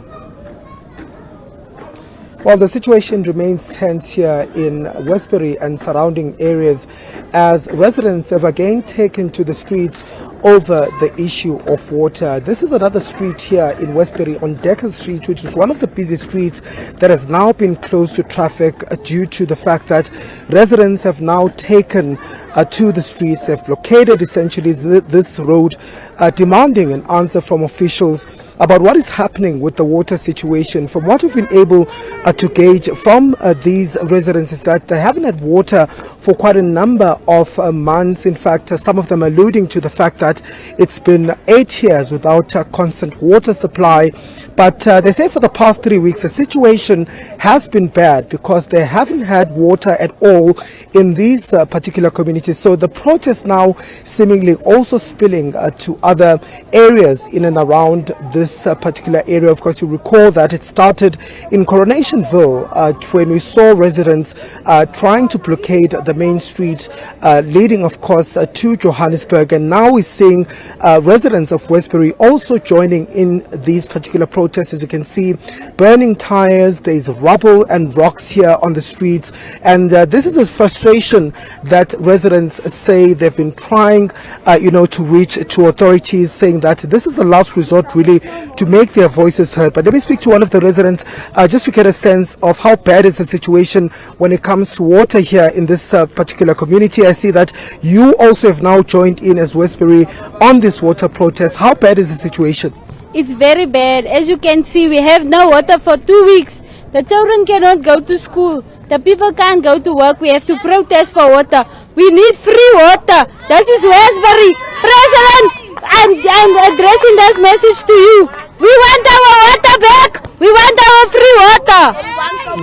So when you say that it's been 3 weeks, what do you mean? Where have we been getting water from? We had to go far to the squatter camps and go fetch water. Even what do you call those? The scrap yards, we have to go and fetch water. They want us to pay for water. Water is supposed to be for free. We're not supposed to pay for nothing.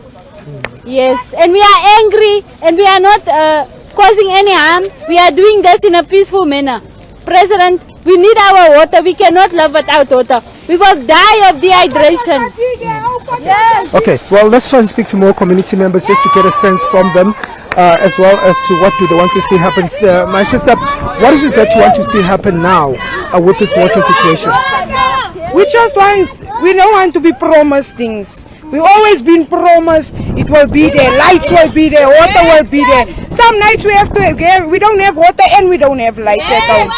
It's been now a week now. There's not even water. They supplied us with solar geysers. There's not even water in the solar geysers for us to wash. How are we going to send our children to school? It's impacting them at school because they don't have water to drink at school. They can't use the toilets at school. What is happening to us? When other communities, when that happens, they get it. Now when us coloureds, we're fighting for what is right for us.